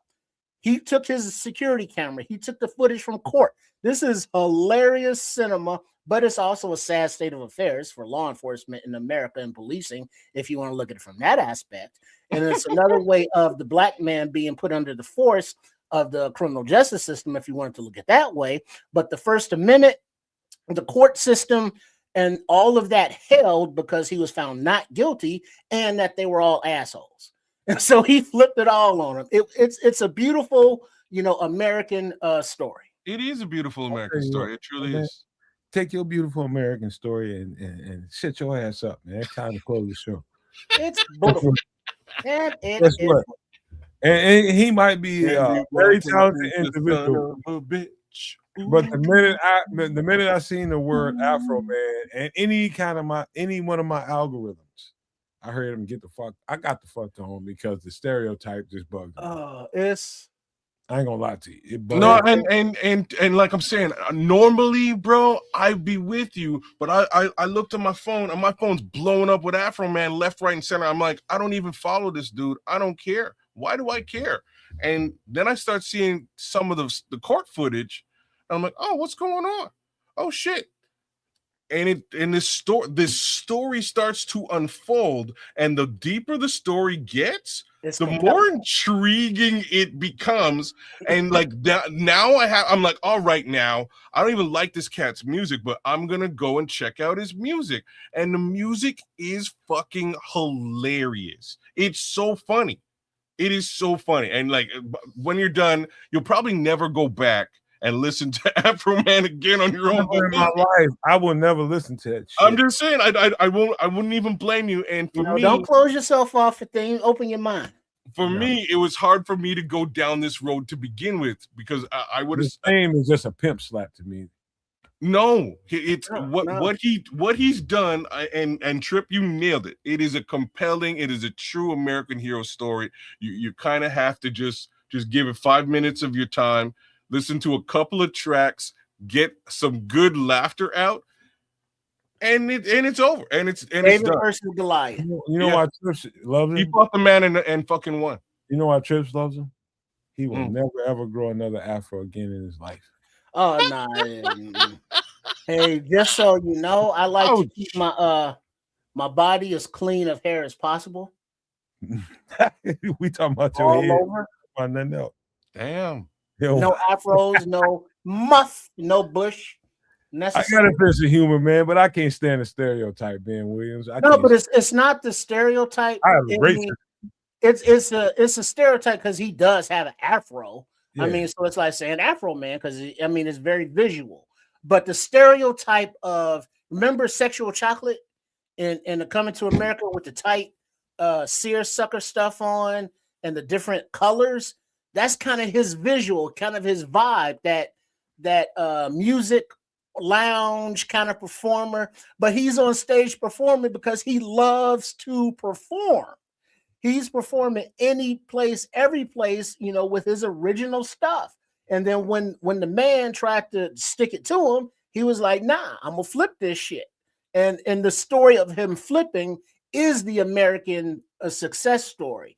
And so what you're seeing, you're not seeing what the story is. You're just seeing it visually. You're seeing the movie poster with a dude with an afro and an American flag suit on, but you don't understand the struggle that he's fighting against in this court trial. And all of that, it is fucking hilarious. I guess so, man. Hey, in your wet dreams, you can't even imagine no fully grown, fully developed afro, though, can you, Trip? Well, yeah, I look at Roma Doomsday, and it's like, look at that. And it's like, that's a lot to be putting under a helmet, but that should keep your head nice and padded. Mm-hmm. Yeah, you never have a concussion or what is it? CTE? So yeah, but then you look at that Austin Booker afro, and you can tell he got that mulatto, more mulatto afro. Oh, so he might get some CTE with that. Hey, settle down. I'm just saying it's a little bit less. You know what I mean? It's less dense. Mm-hmm. Right. All right, man. How about this, man? It's time to get out of here.